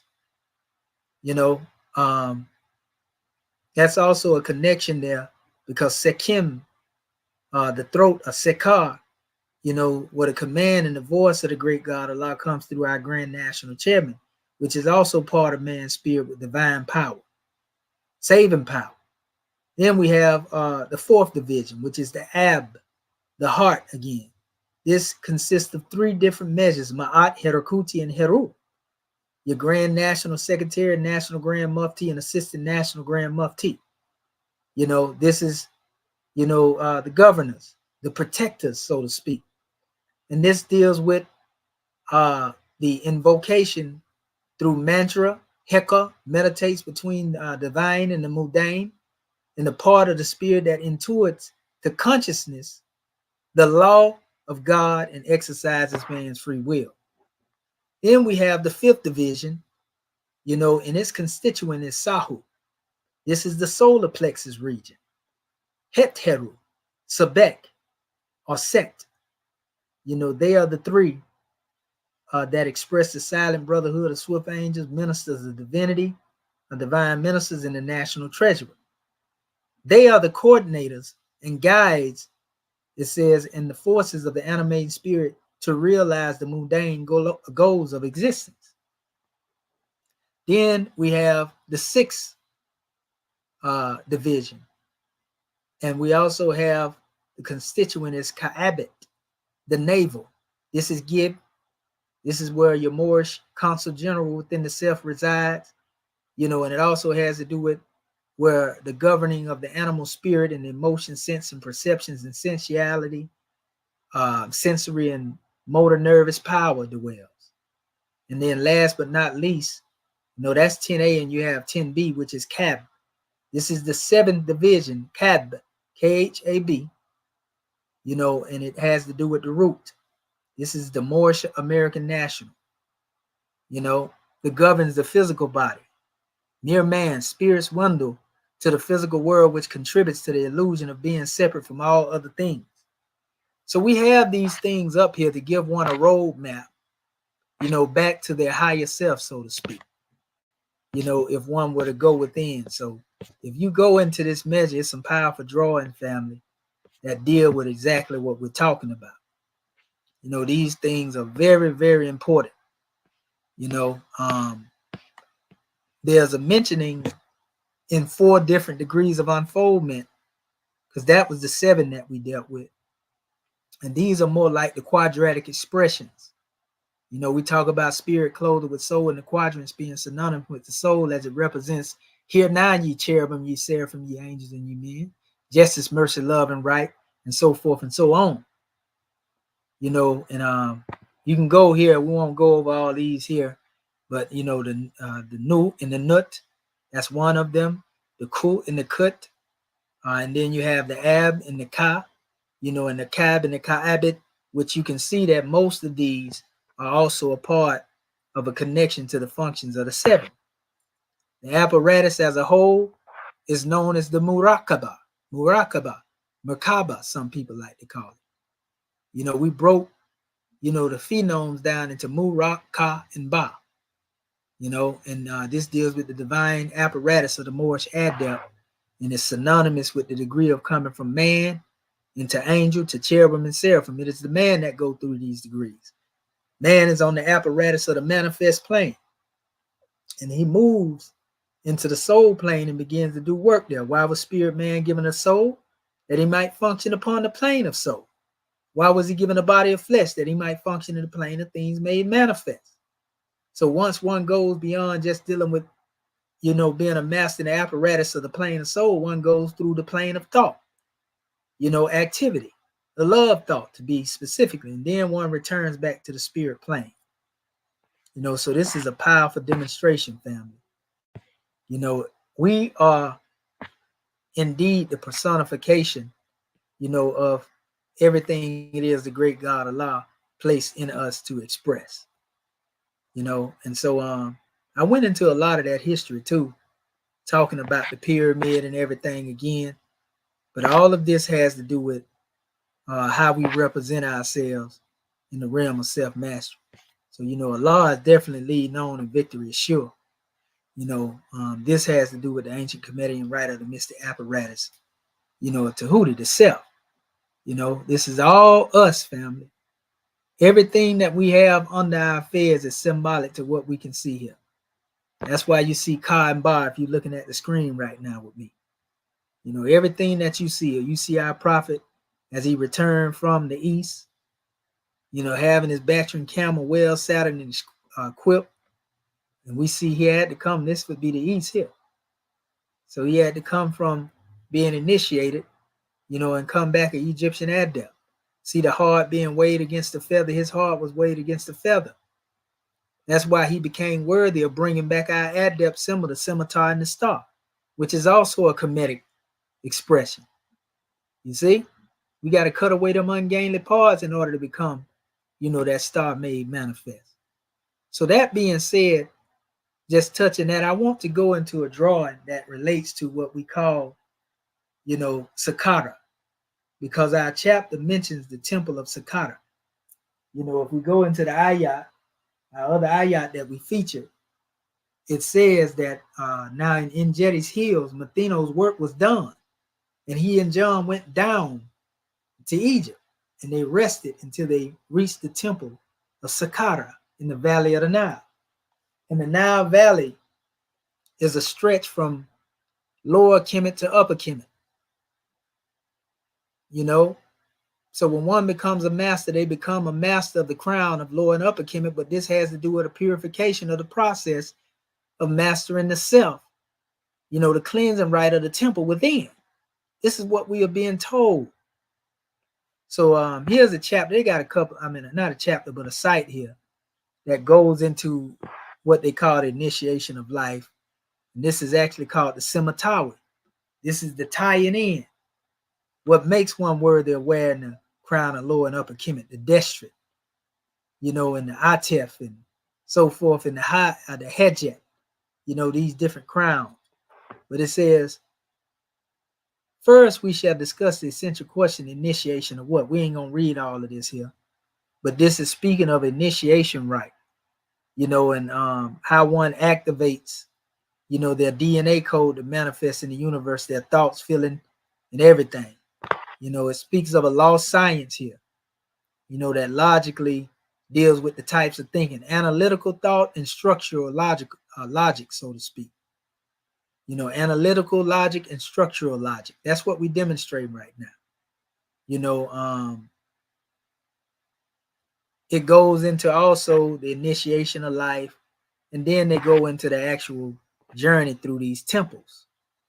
And in these temples, and this is actually a trip when one goes through Kemet, they go to these particular places. So as you go through the journey of Kemet in these places and you're on that journey, you're actually going through a symbolic initiation. Day one, if you go into Kemet on a journey, you arrive in Cairo, and this is where you deal with meeting the tour guide that's going to assist you, on the manifest. You at your airport, you're going to be escorted, in your place of lodging, so to speak, and you go on about your business, and you stay overnight in Cairo. Cairo is actually one of the places the prophet actually studied. Al-Azhar University is what is known as today. Day two, one enters the Giza pyramids. This is, where the ajna, or what we call the brow chakra of consciousness. You see? and insight come from. So you come from the crown into your brow chakra. This is where the all-seeing eye is. This is where you wake up and you go to the Giza plateau and the pyramids on the physical journey. But here's where your doorway opens when it comes through your consciousness. So these chambers are being unlocked simultaneously. This is what the prophet went through. When he took his journey into Kemet, he was initiated as he went through these different degrees of unfoldment in his journey along the Nile Valley initiation. These centers were opening up, you see, and this represents the starting point of activating the crown chakra, which aligns to the king's chamber, and therefore it represents the core center of the human brain, is what we are told here. So you listen to the silent voice that speak within, and you awaken your inner being with this sunrise excursion to the valley of the temple of Khafre, which is in the great sphinx, so to speak. You see, this is all a part of the same journey we're talking about earlier. As you connect to this site, you feel energy, and the dome breaks, and the sphinx is the soul star pathway to accessing the ancient knowledge through meditation. The sphinx is a symbol of man being a master of his lower self, his animal passions. That's what the symbol of the sphinx represents, a human head upon the body of a lion. The sphinx is the soul star pathway, accessing ancient knowledge through meditation, whereby viewing all things through an expanded place of awareness, this brow chakra, your third eye. Therefore, it is possible to see all things as they truly are with no questions of judgment. You see, you can see things clearly. Like the 5% brothers used to see things clearly with the third eye, which is the mind. You see, and then ones go forth in an exploration of the Egyptian museum, antiquities. You see everything it is, artifacts and everything else, right? In fact, you realize that you are the true most ancient artifact. Your consciousness is the most ancient artifact, where study should be taken at. Then one goes through day 3, the temple of Isis, a Pele, the island of the root chakra. This is the cosmic altar and raw essence of creation. It says, after breakfast, you will be transferred from your Hotel Cairo for your flight to Aswan. Aswan is the major city along the Nile. It's considered the root chakra, and the main god of Aswan is Khnum. Now, for those who know Khnum, Khnum is a ram-headed deity. I was able to be in an encounter, beyond the plane of things made manifest, where Khnum had me on the potter's wheel, and was molding me. Khnum represents the God of creation who molds man on the potter's wheel, and he forms individuals out of clay. It says, when visiting a swan, many people experience what is described a new birth. So this is the physical journey, in conjunction with the spiritual journey. It corresponds to the root chakra, and we would take a ferry boat to the temple of Isis on the Pele Island and experience the beautiful feminine energy of this temple complex. This temple of Alset in Pele Island is the root chakra, is the cosmic altar and the raw essence of creation. And after that, we go on to the celestial way toward the temple of Kumumbu, which is the navel of the sacral chakra part itself, called the initiation of the light temple, which is the subtle masculine soul. This temple is dedicated to 2 souls, Sobek, the crocodile deity, which represents the lower self, and Ra Hurikati, which represents Heru, who is in the heavens. See, with scimitar and star, right? He represents the higher self. If you are ready for this experience, you will detach from the struggles of the higher and the lower self. So, in other words, there is no more struggle between the higher self and the lower self, because now you demonstrated Samaya Tower. Now you have united lower and upper Kemet, and you let go of fear, negativity, and as we see the struggle between higher selves depicted on the temple walls, we master that. Day 4, Karnak Temple and Mut Temple, solar plexus, chakra light, the light of manifestation temple. And this is after breakfast. The prophet talked about the breakfast fight, huh? He said, we will visit Karnak Temple, which represents the solar plexus. Karnak temple covers a large area which includes several temples, the largest being the temple of Amun. The essence of Karnak temple revives in a small sanctuary dedicated to Sekhmet, the lioness goddess of love and war. At Sekhmet's enclave, you will experience the magnificent energies she offers. Luxor temple describes the structure of the human body incorporating its energy centers, the chakras. You know, there's an overnight stay at Luxor. This is what a chairman would tell you. You know, anytime you run into a Frenchman or one that think they Mason, they ask you where you hail from. You tell them you hail from the halls of Luxor.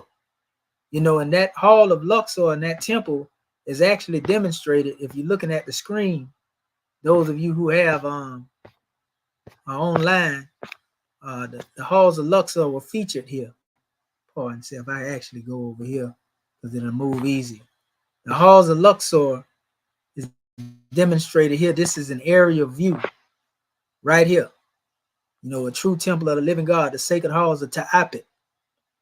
And you can see the temple as a schismatic chart or didactic art, so to speak, placed over the body of man, coming from the feet, the entryway, hypostoles, all the way up to the head or the sacred of sacreds, the holy of holies. You know, all of these represent different points of initiation and resurrection. You know, all of this is symbolic, family. You know, our people knew exactly what they was demonstrating. So let me go ahead so I can get ready to open this demonstration up. So as one goes, you know, the day 5, we deal with Luxor on the West Bank. And there's a tour here, but this represents the solar plex chakra. After breakfast, we visit the Eldir el-Bahari, the temple of Hatshepsut on the West Bank. And this is the funerary temple of the female pharaoh Hatshepsut. Sunrise at this temple is magical. This temple in ancient times was known as the Holy of Holies. This site was chosen by Hatshepsut for its precise strategic calculations. It's situated not only in the valley considered sacred for over 500 years into the principle of feminine goddess connected with the funerary world, but also it sits on the axis of the temple of Amun in Karnak. The middle level of this 3-tiered temple holds chapels of Anubis, and Hathor. Anubis is the deity of the underworld. Heru is the goddess of love. So it says, next we visit the Valley of the Kings. This is the site of the burial tombs of the kings. It says of ancient Egypt, which are decorated with scenes from the ancient Egyptian mythology, as if they were painted recently. You know, the buried Sultan. You know, this is where the word Sultan come from, king, the valley of the Sultan, valley of the kings, we can even call it. You know, this is where your thoughts are buried, but there's an unfoldment that takes place. Day 6, the heart chakra, the alchemical marriage temple. I was talking about that earlier, alchemy. Feminine substance, the feminine subtle soul. After breakfast, we would check out for the hotel in Luxor, the most beautiful of all the temples on the Nile, which is a sanctuary at Dendera, you know, dedicated to Hathor, the goddess of love. Naturally, this center corresponds to the feminine heart chakra energy. And we would take a look at the simulation between the microcosmic and the macrocosmic in the ancient time, moving northward to Sahag city and check in the hotel and stay overnight there. So this is a journey now being taken by a tour guide. Day 7, the Abydos temple, the stargates, the heart chakra. The Abydos temple is associated with the male heart chakra energy with this Osirian temple. Abydos is known as the place of healing, transformation. Depart Abydos and travel to Luxor airport, fly back to Cairo from Luxor in the airport and stay overnight in the hotel in Cairo. You know, and you know, they go on to the throat chakra, day 8, you know, as it relates to Sakara, the temple of Sakara. We spoke on that. Zozir, the pyramid is there. This is a pyramid complex, actually. There's a lot of pyramids in Sakara. The throat chakra, the cosmic hymn. After having breakfast here, one will visit Sakara and correspond with the throat chakra. And this site is aligned with the god Tehuti. You know, this is what wisdom is spoken from, right? The word, Smith. It says the enlightened communicator, the holy scribe and wisdom keeper. We talked about that earlier. Sakara opens the portal of communication and growth. You know, this is where one can listen to the silent voice of divine intelligence that speaks from one within. You know, speaks one's higher truth. The intuitive center is association with the gift and teaching communication and cultural knowledge. When the pyramids were built, the ancient Egyptians possessed an intimate understanding of the universe. They understood the precession of the equinoxes, the advance of mathematics, astronomy. If interested, you may visit the Papyrus Museum where you will see how the ancient Egyptians made papyrus, which is still in use to the present time. And then we will go back to the hotel of Cairo and stay overnight. I have some of that papyrus. And they have day 9, which is a day of departure. We call 9 re-entry. Though one went through the 7, one went through the degrees of 1, 3, 5, 7, and 9. In this initiation, after having breakfast at the hotel, your manager will pick you up and escort you to Cairo. And then you go to the airport for your departure.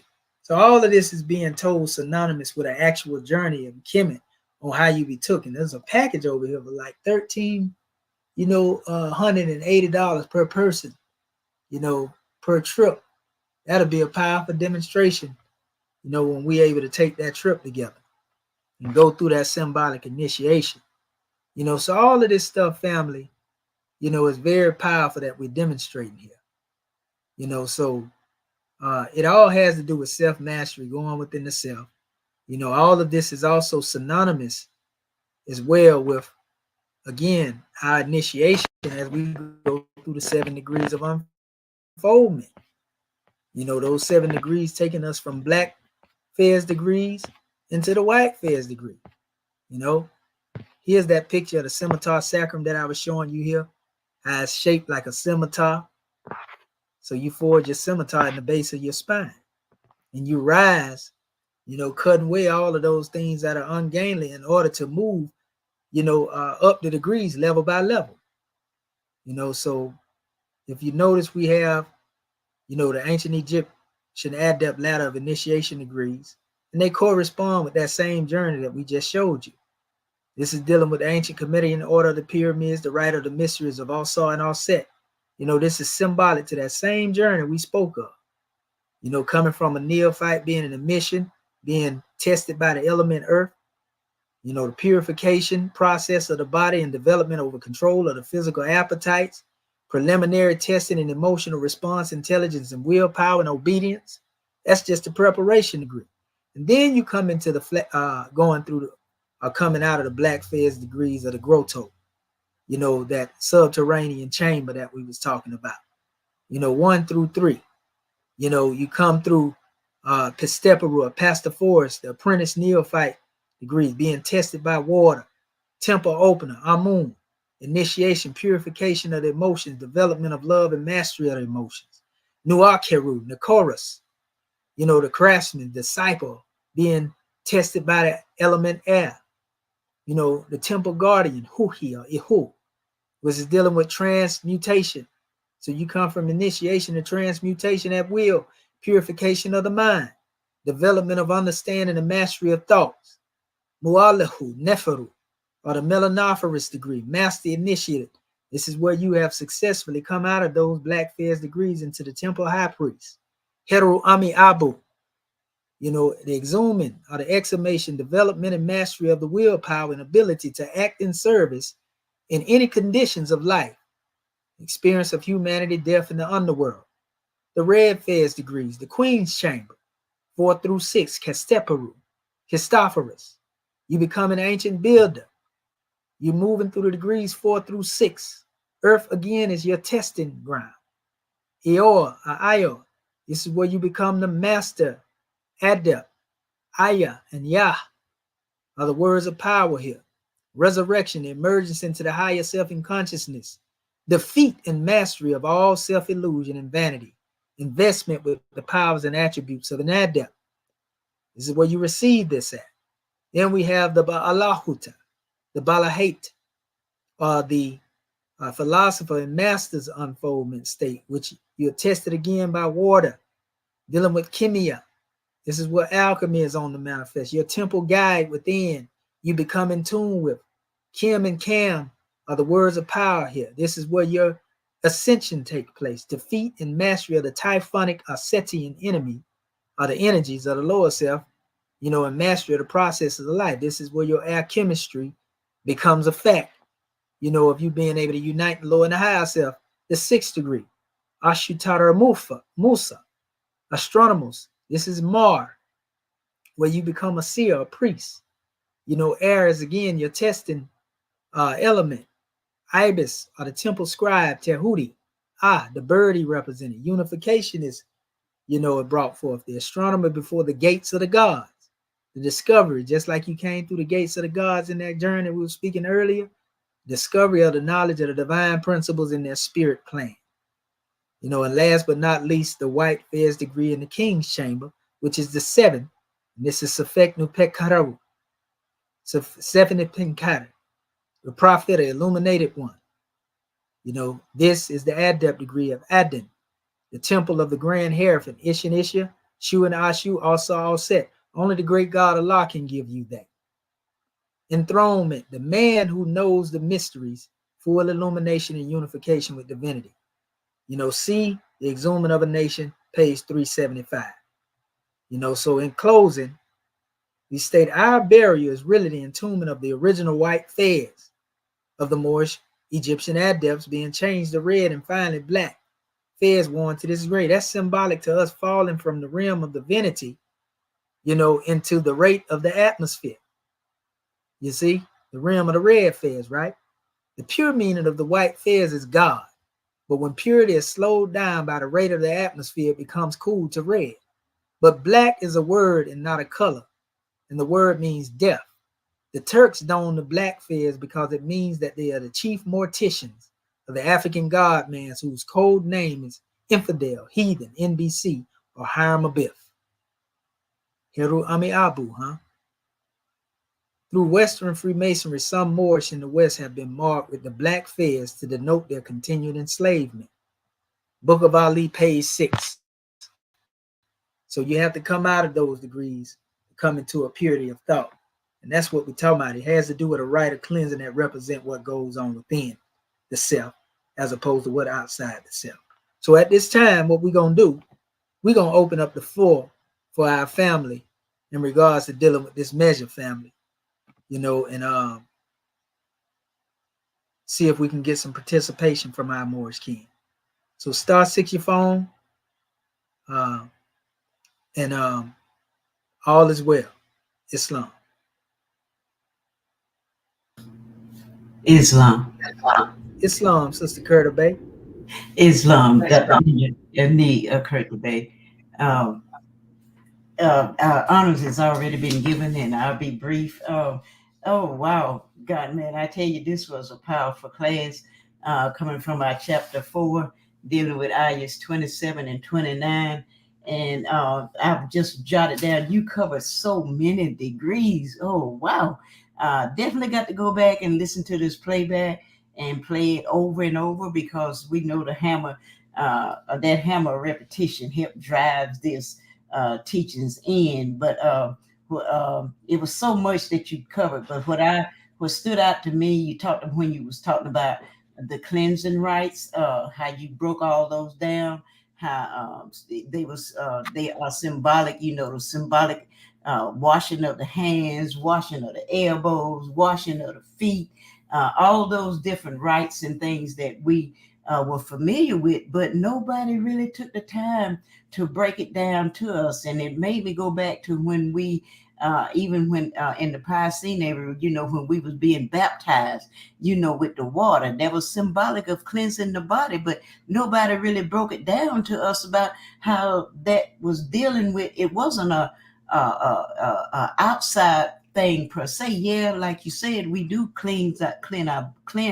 body outside, but it was symbolic of cleansing the thought in our mindset. But see, nobody broke that down to us so we could really understand what being baptized meant in the water. And of course, they got that from Well, we got it from the Europeans, and of course the Europeans had taken it from us, but they gave it to us, but they didn't give us the full meaning of it. So there we were operating off of a half truth per se, and so we really didn't get the full meaning of what that rite was when we was coming up in the Piscine area. And you also talked about what a really you talked about breatharianism and dealing with the holy breath and dealing with that breath, and I tell you that that's something that I've been looking in and listening to, and knowing that these are rights that we have to incorporate in our lives. And I'm definitely interested in learning more about the breatharianism, and also I loved it when you talked about dealing with our chakras. Just was reading my book this morning, dealing with our chakras, the foods that I should eat, and dealing with our chakras and things of this nature, and how you broke that down, God, man, in dealing with ayah 29, when it's talks about the Sakara, the temple of Sakara, and how you broke that down, how the Sakara temple, how that deals with your throat, your throat chakra. And but gratitude, God, man, this was just a powerful lesson. Like I said, definitely got to go back and listen to this playback over and over again, because this was a grand demonstration. Gratitude for letting me share. Peace and love. Islam, and gratitude and peace and love to you as well, Goddess and Queen. We give honors to you for that drawing. Praise be to Allah, Islamism without the schism. All right. The floor is still open, Morris. Come on in. *6 your phone. Islamism. Islam. This is Dr. Bati Bey with the Iowa Territory. I'd like to rise and give our man the praise to Allah. Honor to the Prophet. Honor to our theocratic government, our World Council, our flag, seal, emblem of the Grand Constitution, our civil angels, Neptune, citizens alike, honor to all the Moors that have spoken before me, all the ones that will speak after. Honor to you for this class. And, you know, crazy thing is that the ancestors had to know in doing this, in, you know, creating everything. You know, if God was created in man's image and after his likeness, everything that they created, from the temples, how the Nile set in reference to your spinal cord and your chakras, and everything like that. You know, they had to know at some point man was going to fall, and to regain the lofty estates. And I'm sitting over here looking at the chakra healing book, you know, as you're speaking, and it reminds me that, you know, each point on the river, or the stop off on the river, you had to go to this spot at this time, and you were going through these seven there's really 7 adept degrees, but and there's a conquering of each one that has to take place.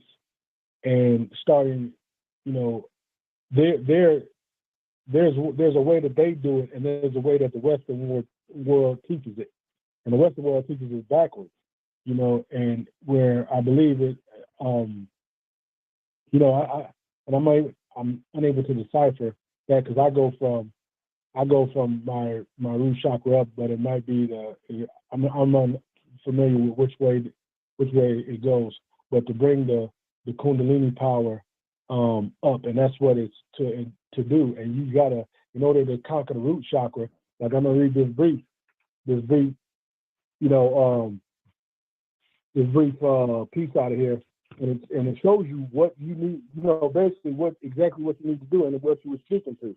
Hold on 1 second. And each chakra is a point, and it tells you if this chakra is out of balance and what type of sicknesses and physical dysfunctions, mental dysfunctions, and things that will happen, and it gives you the crystal, the glands, and everything.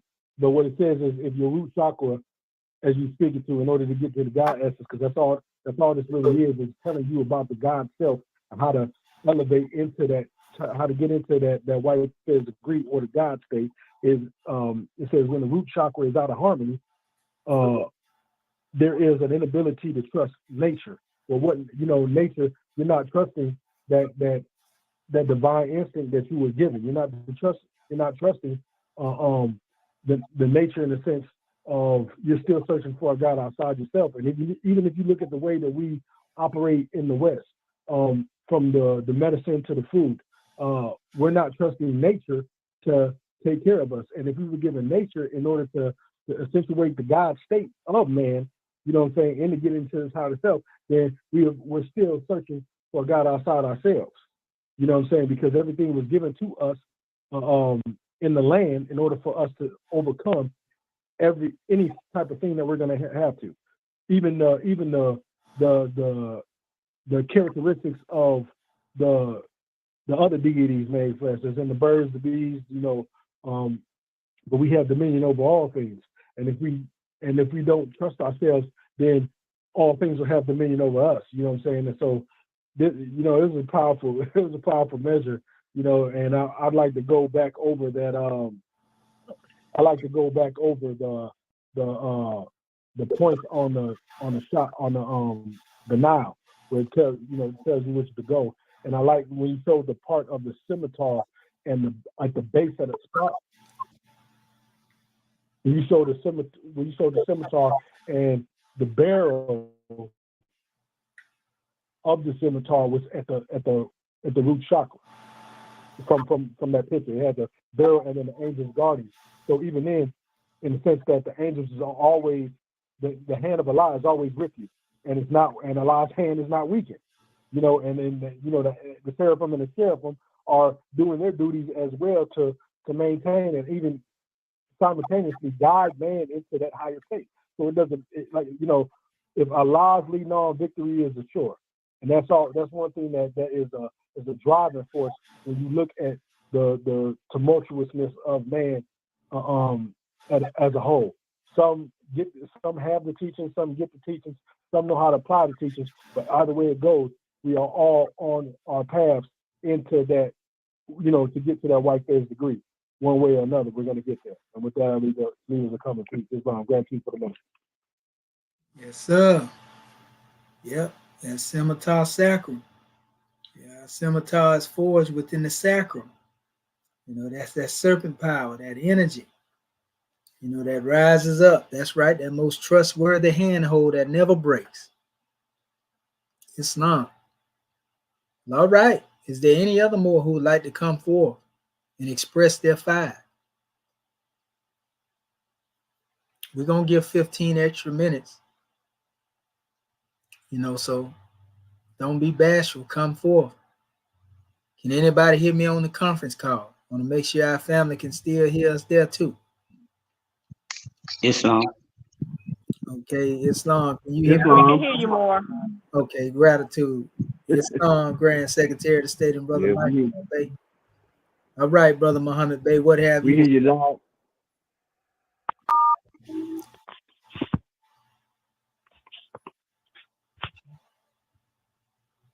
Islam. I heard Brother Muhammad Bey. I'm trying to see if he coming in. Islam, can you hear me, Grand Man? Islam, yes, sir. Gratitude. Apologize, family. My mic was going in and out.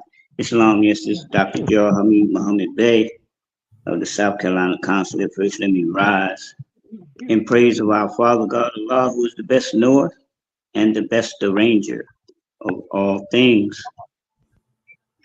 I want to give the highest honors to the seventh angel of the book of Revelations, who is Prophet Noble Juali, who came and revealed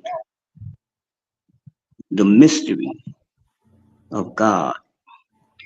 It's no longer a mystery. I want to give much love, honor, and respect to him always. I want to give honors to our Moorish American nation, our Moorish American government, our Moorish American officials. I want to give honors to our Grand National Seal, our Grand National Emblem, and our Grand National Flag. I want to give honors to you, Grand Man, for always coming forth and giving freely that which your Father God Allah has given you. Each one teach one in order to reach one. Gratitude for your love, Grand Man. I want to give honors to all those that spoke before me and all those that will speak after me. And I want to give honors to absolutely everything Moorish. Like always, Grand Man, you know you cover a lot of ground. I don't want to be too long and feel the time. But you know, in short and brief, you know, this presentation this evening, it took me as, you know, where I am in my unfoldment, my growth. It took me to Act 2, you know, of our divine constitution and bylaws of Moorish America. All meetings are to be open and closed promptly, according to love, truth, peace, freedom, and justice. Friday is our holy day of rest, because on a Friday, the first man was formed in flesh. And on a Friday, the first man departed out of flesh and ascended unto his Father God, Allah. For that cause, Friday is the holy day for all Muslims all over the world. And I put that together, Grand Man, you know, with the class that you brought forth. We know that our prophet taught us, he said, if he could just get us to thinking, because we had been programmed, we had been indoctrinated, we had a forced concept given to us for 400 plus generations. And we were literally out of our minds. So the prophet knew that we were not thinking properly. And in our Moorish science, we're taught, well, thought is the cause of it all. So when we purify our thinking, the first thing we've got to do, we got to have that love for the truth. See, when you love the truth with all your heart, all your soul, and all your mind, and you don't put anything, anybody, or any place before that truth, as it says, the truth makes you free. You see? So that's the purifying of the thought as we strive wholeheartedly to become a living manifestation of that truth. And we began to do what? We began to come out of the lower realms. We began to come out of, as we say, the flesh. And we began to change in our mind. We come from a carnal state of mind into a divine state of mind, where we, as you taught in one of our classes, we establish right thinking, right speaking, and right acting. And this is the place where we get those type of teachings, Grand Man. In this Moorish American government, the Sacred Grove University of Moorish America. There's just so much more I could say about this, but I'll say it with this.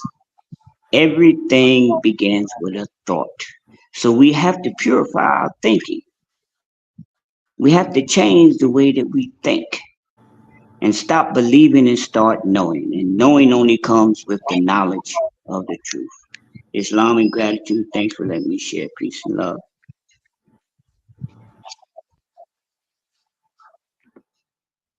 Islam and gratitude for sharing, brother. Praise be to Allah. Islamism without the schism.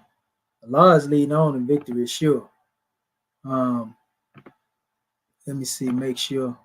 Can y'all hear on the conference call side now, family?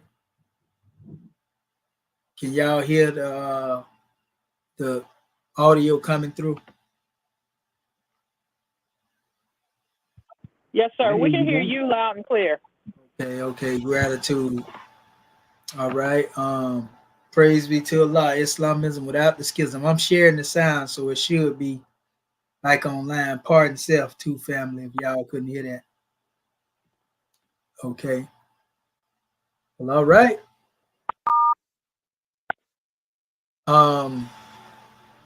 Well, Islamism.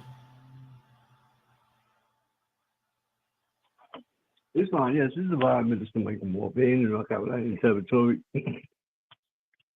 And once again, I rise and give praise to the great God, honor to our prophet, and Muhammad Ali, and honor to our citizens, our officials, and our government.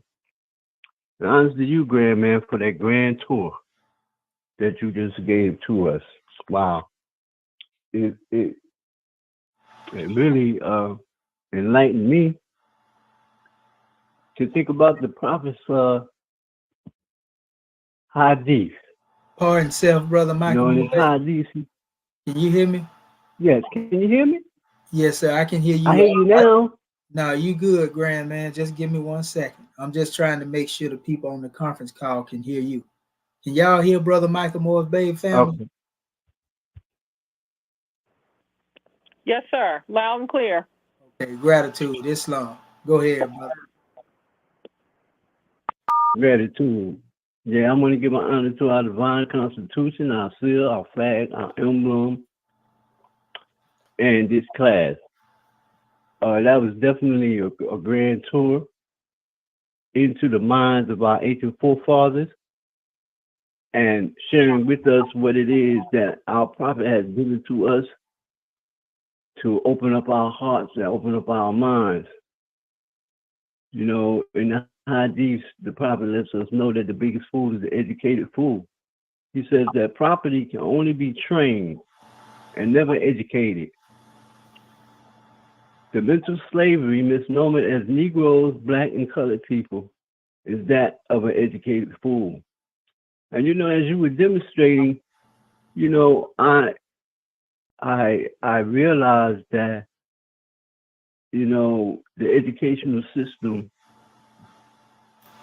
here is so geared to make people better slaves. I see where the education system doesn't prepare our children for anything other than to uplift and make money for people that really don't care. You know, the prophet let us know that no begging nation of people can rise to the highest of their spirituality. And what you gave us here, oh wow, was so divine that I couldn't help but see how we are being distracted from ourselves. You know, they give us all kinds of things to preoccupy our minds, to keep our minds off of who we are. And we see this every day. You know, they got us playing games. They got us going to schools that's not really giving us anything that's going to benefit us, except for to make a dollar.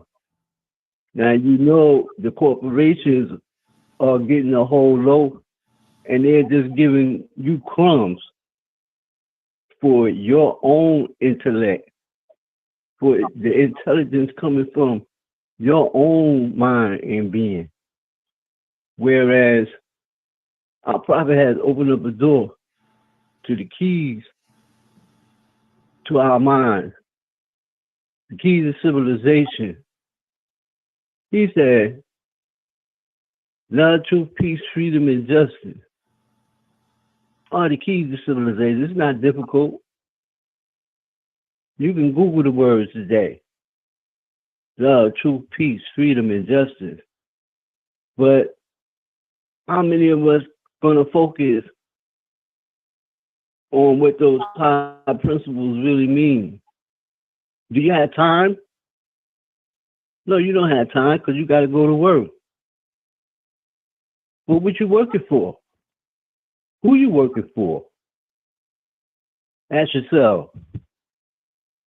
You know, so this brings me to the conclusion that what our forefathers had given to our prophet to give to us is definitely a blessing. Is that we are living in a blessed time to be given the actual education that was handed down to us through generations, by word of mouth, father to son, mother to daughter, daughter to son, son to daughter, mother to state. We are in this new era of time now. The old stuff that played out, we have been given the truth. You let us know about the educational degrees. When the white says, the red says to the black says degree. And that was magnificent. And I can see how our people have taken these keys and misused them. You know, and I can definitely see why, you know, the ministry of death is necessary, because it is the cleansing of the soul. See, for not being or having, you know, the unclean personality of a man-made thought pattern. You know, and you just expose the divinity of oneself. You know, and that just exposes, like the prophet said, he came and pulled the covers off of all organizations. You see, it's no joke. You know, we have with this demonstration, you know, we are overcoming the lower self. And you're showing how the high self can and must, you know, purify our hearts and minds. We got to do it with the love. We got to do it with the love that we have for ourselves and for the human families of the nations. Praises be to Allah. You know, because we can recognize the NBC attitudes and overcome the fears of death and come to harmony with the deific will. You know, so that we can reveal the truth and righteousness of the great God and man, and minister the harmonies of life that breed justice, mercy, love, and right. You know, by teaching the depth of all that we have been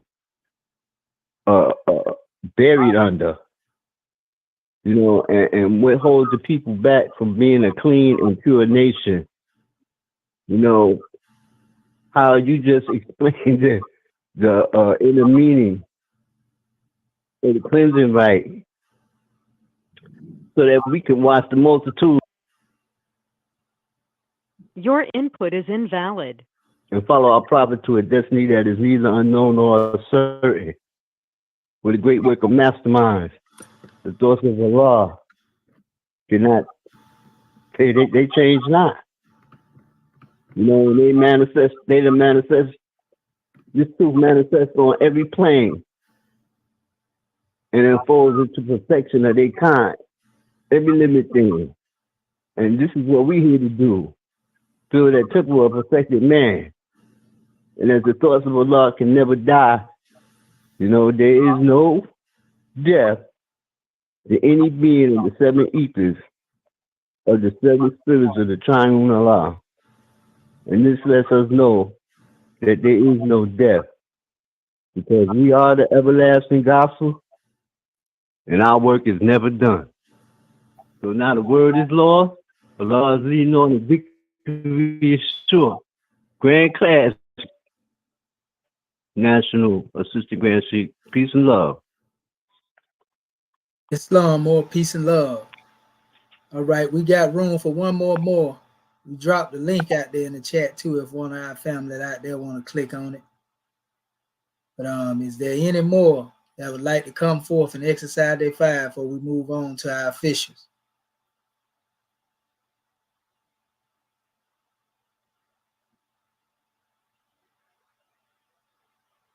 All right, going once, going twice.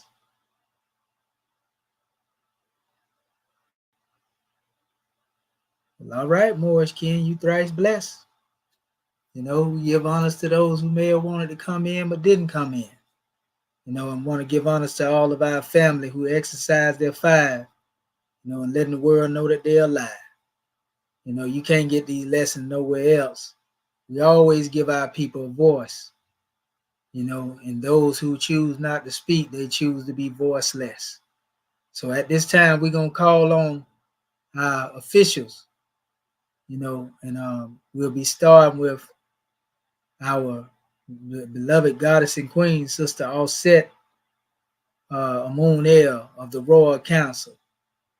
Islam, are you there, sister?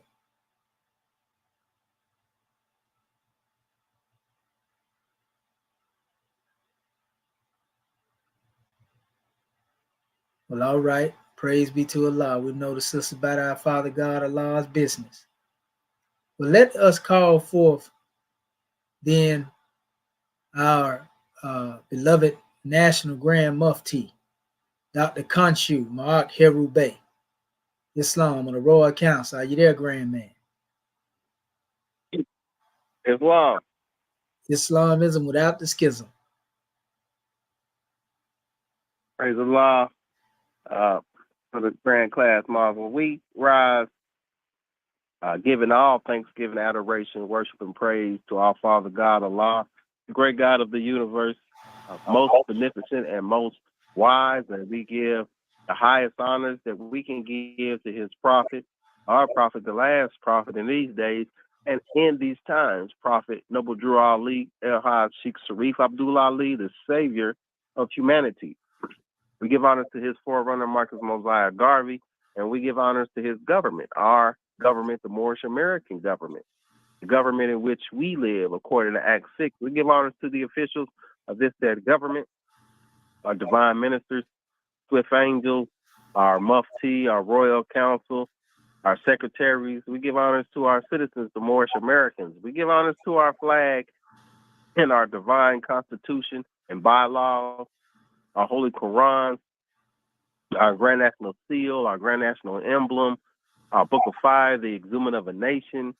We give honors to everything that is Moorish. We give a special high honor to you, National Sister Grand Sheikh, Dr. Shabu Amiti Ahmedu Shep Shuel, for bringing forth this grand Moorish perspective this evening. We give honors to all of our Moorish kin who have spoken before us, and to our Moorish kin that will speak after us. We give honors to you, angels. We continue to give the honors where they're due, and honoring all true and divine prophets, and we give honor to our ancestors. They have come before us, leading the way, and we are them today without doubt or contradiction, because no one has the power to change man from his descent nature, and praise Allah for that. And it's definitely been a grand class. Awesome. You definitely ran the gauntlet, went through a whole lot of information. This is like part 2 and part 3.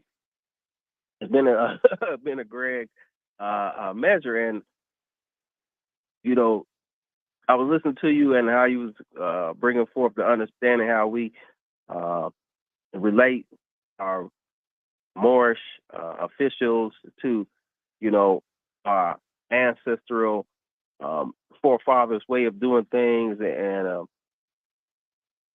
you know, that's a very powerful understanding for us Moorish Americans to be able to connect, you know, what our ancestors were doing, how they set up things, and how we are continuing that and honoring them today in what we do. You know, when we look at Matheno and the cleansing rite is important, you know, as far as one understanding that there is a process to things, even when it comes to things that are unseen.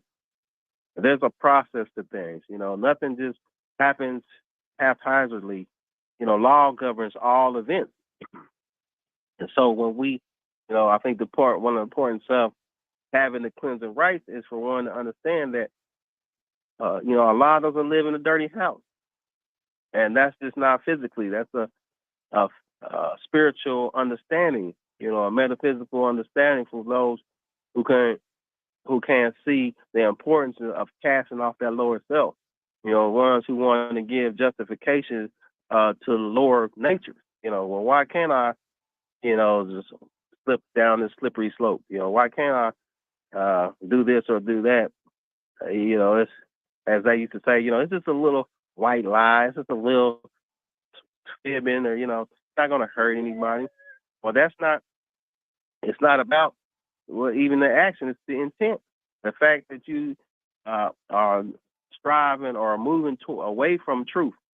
The fact that you move away from a thought of love. The fact that one is moving away from, the sense of or being at peace with themselves, because now you got to cover up one lie with another lie. Now you got to cover up one act, a dirty act with another dirty act. You got to cover up your mishappenings instead of being able to go about your work in your life, knowing that your hands is clean. This is part of what the Romans was doing when they crucified Yehoshua. They once said, "I wash my hands clean of this, these dirty acts that you ones want to crucify this one who y'all call the king." And so, we have to look at our laws, as we say, our 42 paths to this Mayat, this 42 paths to justice, is these internal confessions that we got to be able to look at ourselves in the mirror and say, I have not killed, and I have not stealed, and I have not, coveted after my neighbor's things, and these things daily. Keep oneself on the right path, because the foe is always there. You ain't got to call the devil. If you're doing God's work, he gonna run coming. Or he gonna come running. I mean, he gonna come after those who are doing what they supposed to do, because he ain't worried about those he done already got. He's looking for whom he can devour. He ain't going looking for ones he already chewed up and spit out. He's looking for ones who's actually doing the work. And so we have to, and it's very easy for him to see, because just as in this lesson, those who's clean, you're gonna be able to. You can tell the difference between those who's clean and those who's dirty. Like like on the Peanuts, you had the little dude running around with the dust cloud, or it ain't hard to tell this. You got flies and things running, swarming around them and things. It's not hard to tell who's dirty. It's the same way with the things that happen in people's life. You can tell people who got a whole lot of chaos and things in their life. Well, you got something else going on, because you're attracting these things. Why are you attracting them? Because there's some things going on that you had to deal with. Not that we all don't have trials and tribulations. That comes, but the ones who keep leaving that demonstration on them and keep attracting more and more, wonder why day by day ones is looking at you, because they can smell the stench. It might not have been so bad the first day, but the third day and the fourth day now ones is keeping their distance. Like, man, I can smell the knot on you. Like, you have not you ain't been cleansing yourself or working on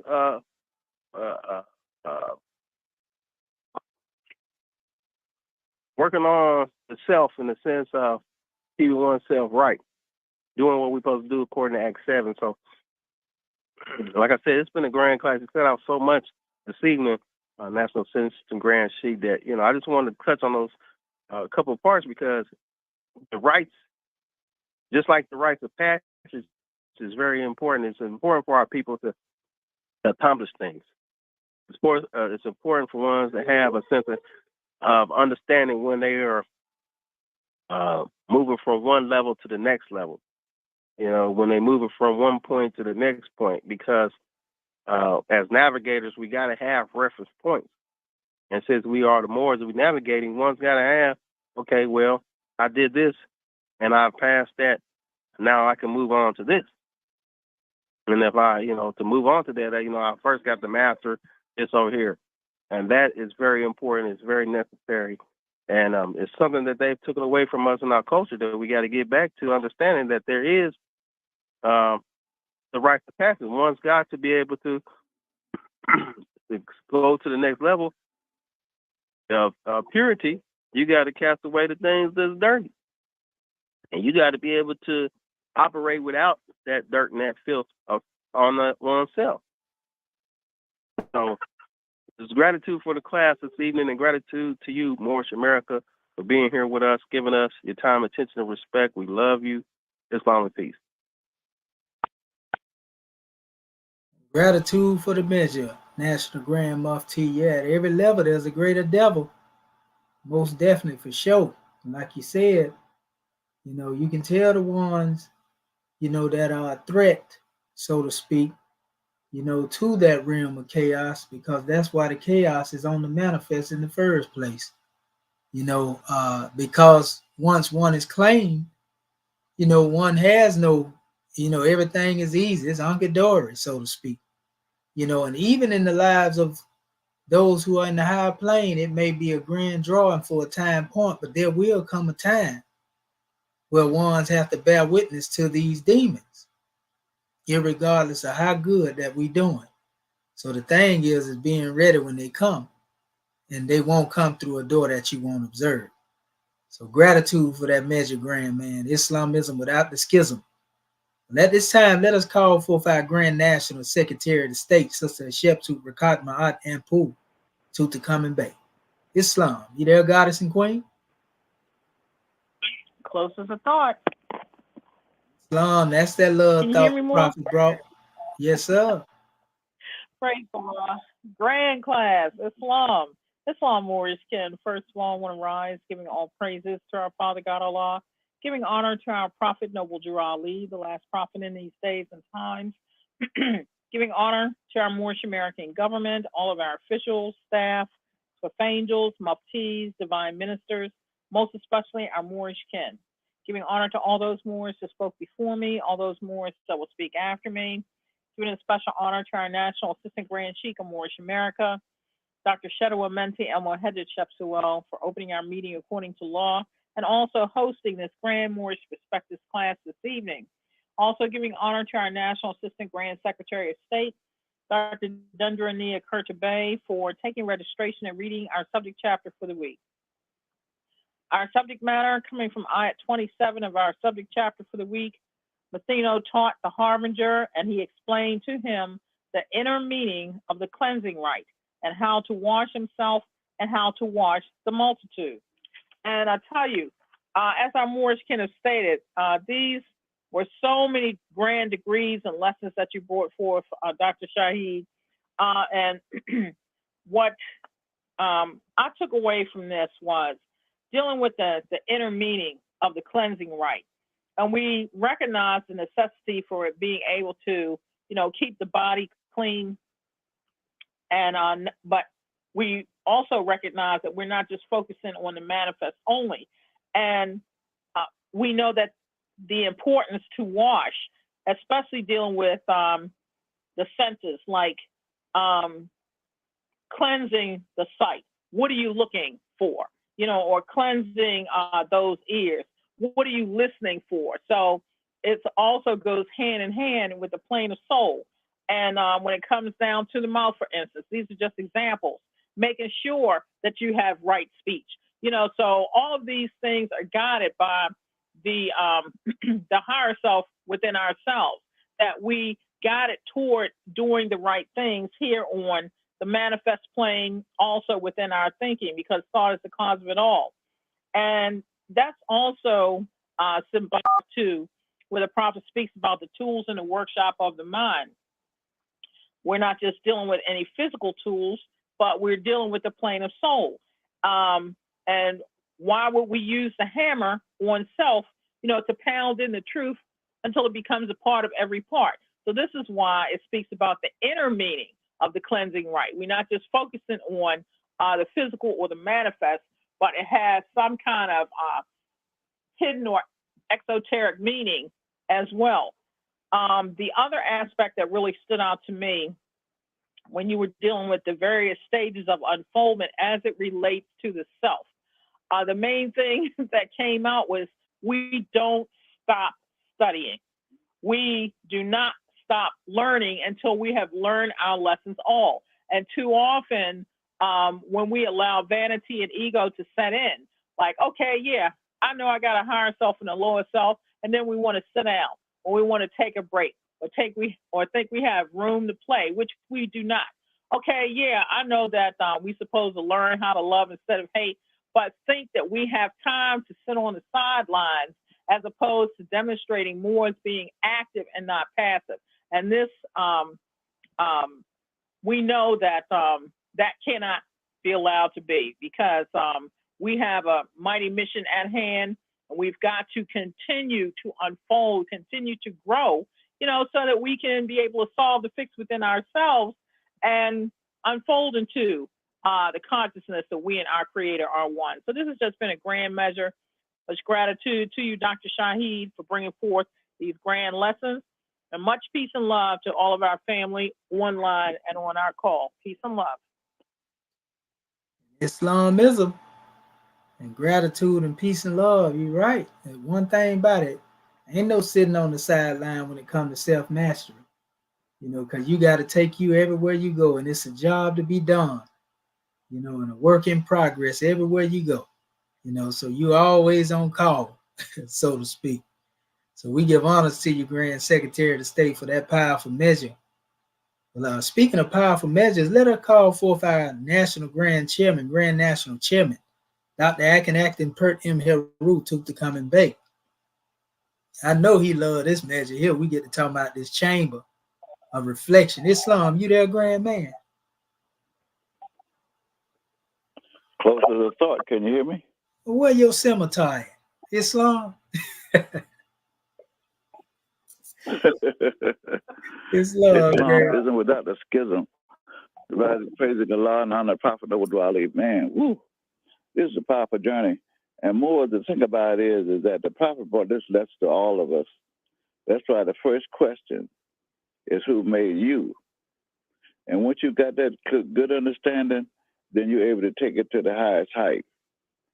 And you're able to get away from the lowest depth, because we're no longer into the Western concept. We're no longer into slavery. We're no longer into being NBCs and well, y'all know what. Then they had done that. So now we got a government. We got a nation to raise. We got lives to save.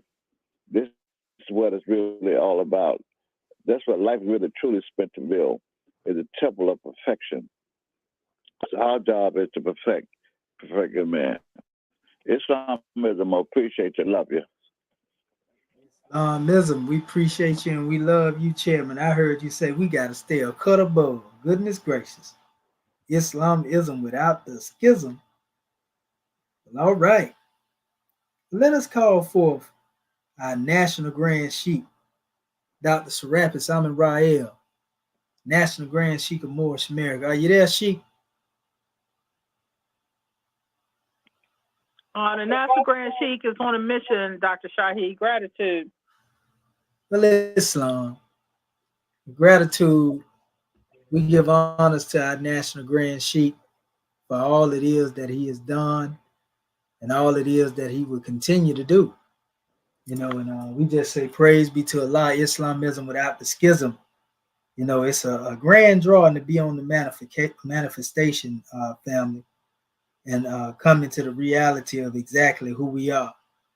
And before I close out, since our Sheikh is not present, what I'm going to do is bring forth another read from the Egyptian mystics, Seekers of the Way, by Brother Mustafa Gadala. And this is actually coming from, let me see here. This is coming from page 47, and we're going to go to page 49 with this. And we want our family to be attentive in our closing. And this is dealing with what is called the reconciliations of dualities tying and untying the knot. Our brother stated, he said, in order for the mystical seeker to find the divine essence, one must progress in a reverse sequence of creation.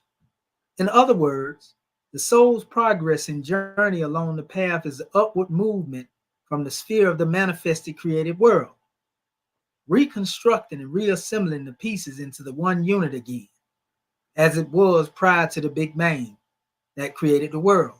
See, whether we know it or not, when we came through the book of creation, the book of Bereshit, as they speak, the book of Genesis, like they like to tell, it's 7 days of creation.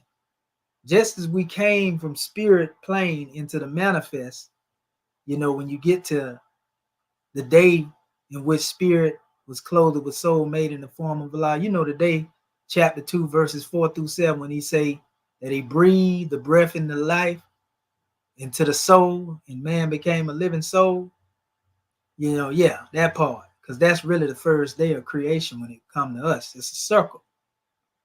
But anyway, it's talking about going back to the source, that causeless cause, rootless root, faithful foundation, pure activation. Same thing now. It says, as stated in the chapter 4, the active faculties of the perfected man are the heart and the tongue. And the role of everyone is use both faculties to unite the dual aspects of the manifested world. We got to be the message that we bring. This theme permeates ancient Egypt, whereby Horus and Ptah, or Tehuti, are depicted in numerous places, performing the symbolic act of uniting the two lands. See definition of two lands, which has nothing to do with areas of Egypt. In the glossary, it states, tie the knot. It says, just like the Egyptian symbolic rite of uniting the two lands, harmonizing the opposites is tied in the balanced polarities in the marriage type form. Everything in ancient Egypt and Sufism is about the marriage of balanced polarities. When apparent opposites are reconciled through intellect and intuition, the mystic seeker becomes complete, transcends the bounds of ordinary humanity, and becomes immensely powerful. When tying the two polarized opposites, the mystic makes the two parts into one. In other words, to tie is to resolve apparent differences, i.e., to find that opposites are two sides of the same coin. Each pair represents a different aspect of the same fundamental principle of polarity, and each aspect partakes of the nature of unity and the nature of duality. When the mystical seeker reaches the second level of consciousness,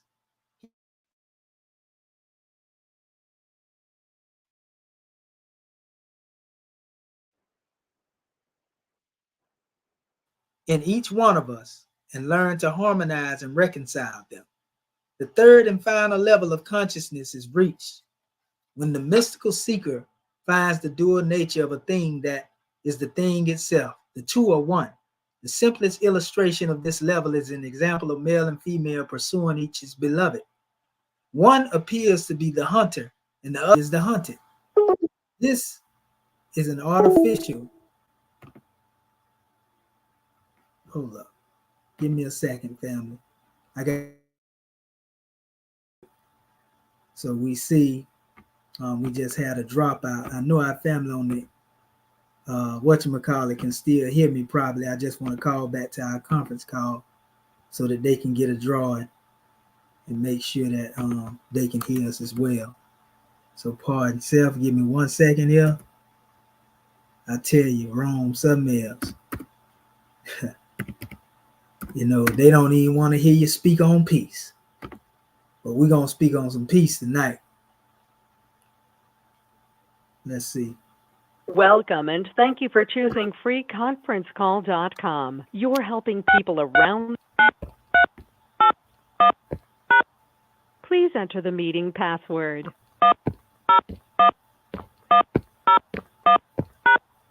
Muted. The recording has started. Islam, can y'all hear me out there in the conference call, family?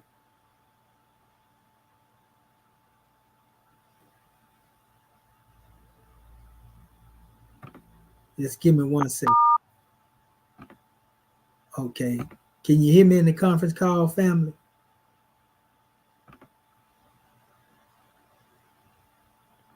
Islam National Assistant Grand Sheik. We can see you back on the call, but we can't hear you yet. Okay. You can *6. Okay. What about now, Grand Secretary of the State? Can y'all hear me on the call now? Okay, give me a second here.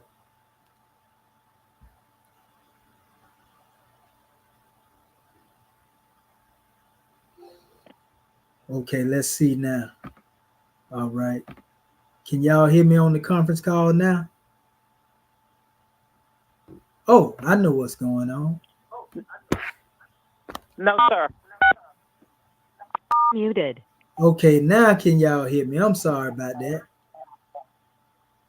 All is well. We got you now, Moore. Okay, yeah, I was muted. I was basically, I did everything but unmute myself. Sorry about that. So yeah, like, all is well. Islam, all is well, you know, and like I say, the call dropped. You know, it's a shame when people don't like to hear people teaching people how to be peaceful. But anyway, it goes on. It says this is an artificial polarity. In reality, there is no polarity because the hunter is hunted and the both of them are the hunt. In the perfect trinity, hunt and hunter are hunted. As the saying goes, I chased him until he caught me. Other examples of harmonizing, reconciling the apparent opposites to find out that there is no distinction between the sacred and the mundane.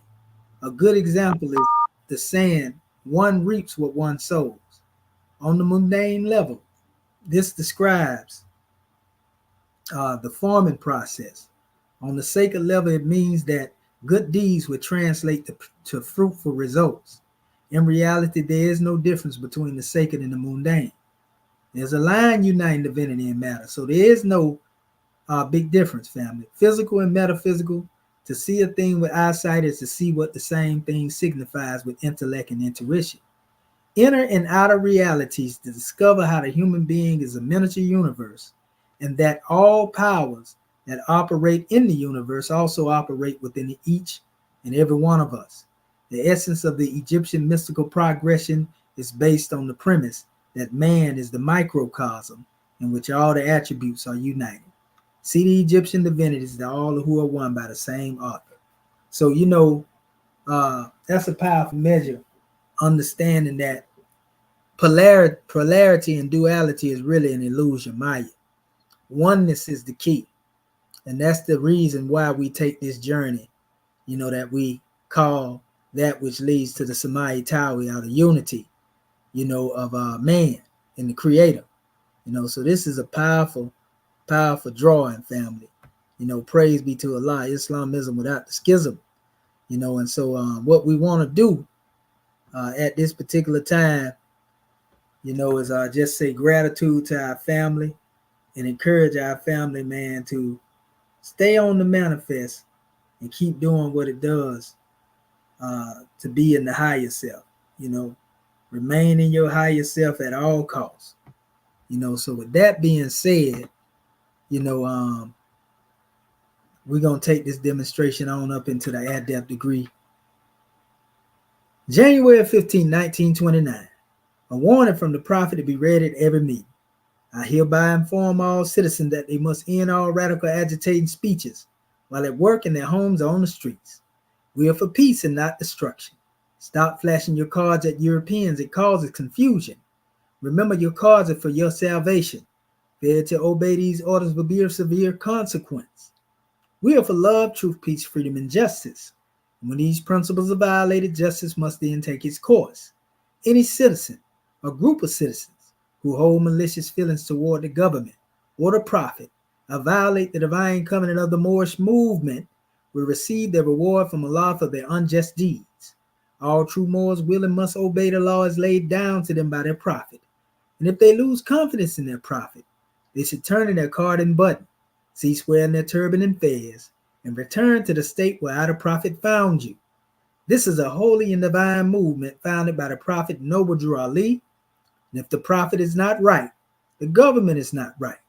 Prophet therefore sending out the divine plea to all Moorish Americans that they do their part in protecting their prophet and the government. This is an everlasting movement founded by the prophet through the will of Allah to redeem his people from their sinful ways. By order of Prophet Noble Drew Ali, we bring forth this divine decree.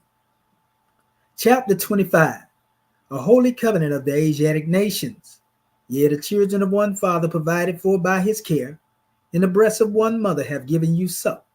Let the bonds of affection therefore unite thee with thy brothers, that peace and happiness may dwell in thy father's house. And when ye separate in the world, remember the relation that bindeth you to love and unity, and prefer not a stranger before thy own blood. If thy brother is in adversity, assist him. If thy sister is in trouble, forsake her not. So shall the fortunes of thy father contribute to the support of his whole race, and his care be continued to you all in your love to each other. Moorish movement, divine movement, everlasting movement. Go in peace, Muslims. Unqua Jetsaneb. Life, health, and prosperity be upon you all. Shimo Tepu. Peace of the ancestors I offer you.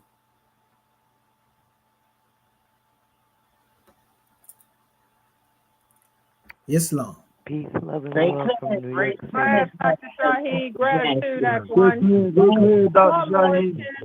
Hello, you most. Peace and love. Great class. Peace and love. Great class. Shiny, great.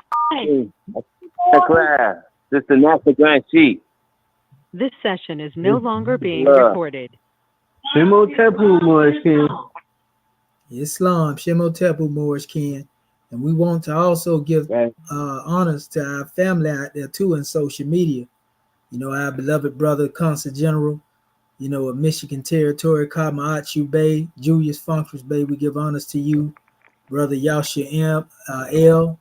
Okay, Also, keep going. the Bati Bay. Oh my God. You know, honors to Atham 79, Noble Brian, all of y'all. Honors to y'all family and gratitude for the returning. So peace and love. We love you, Moors. Islam. See you in the next session. And our Sunday school. We love you. Peace and love. Peace and love.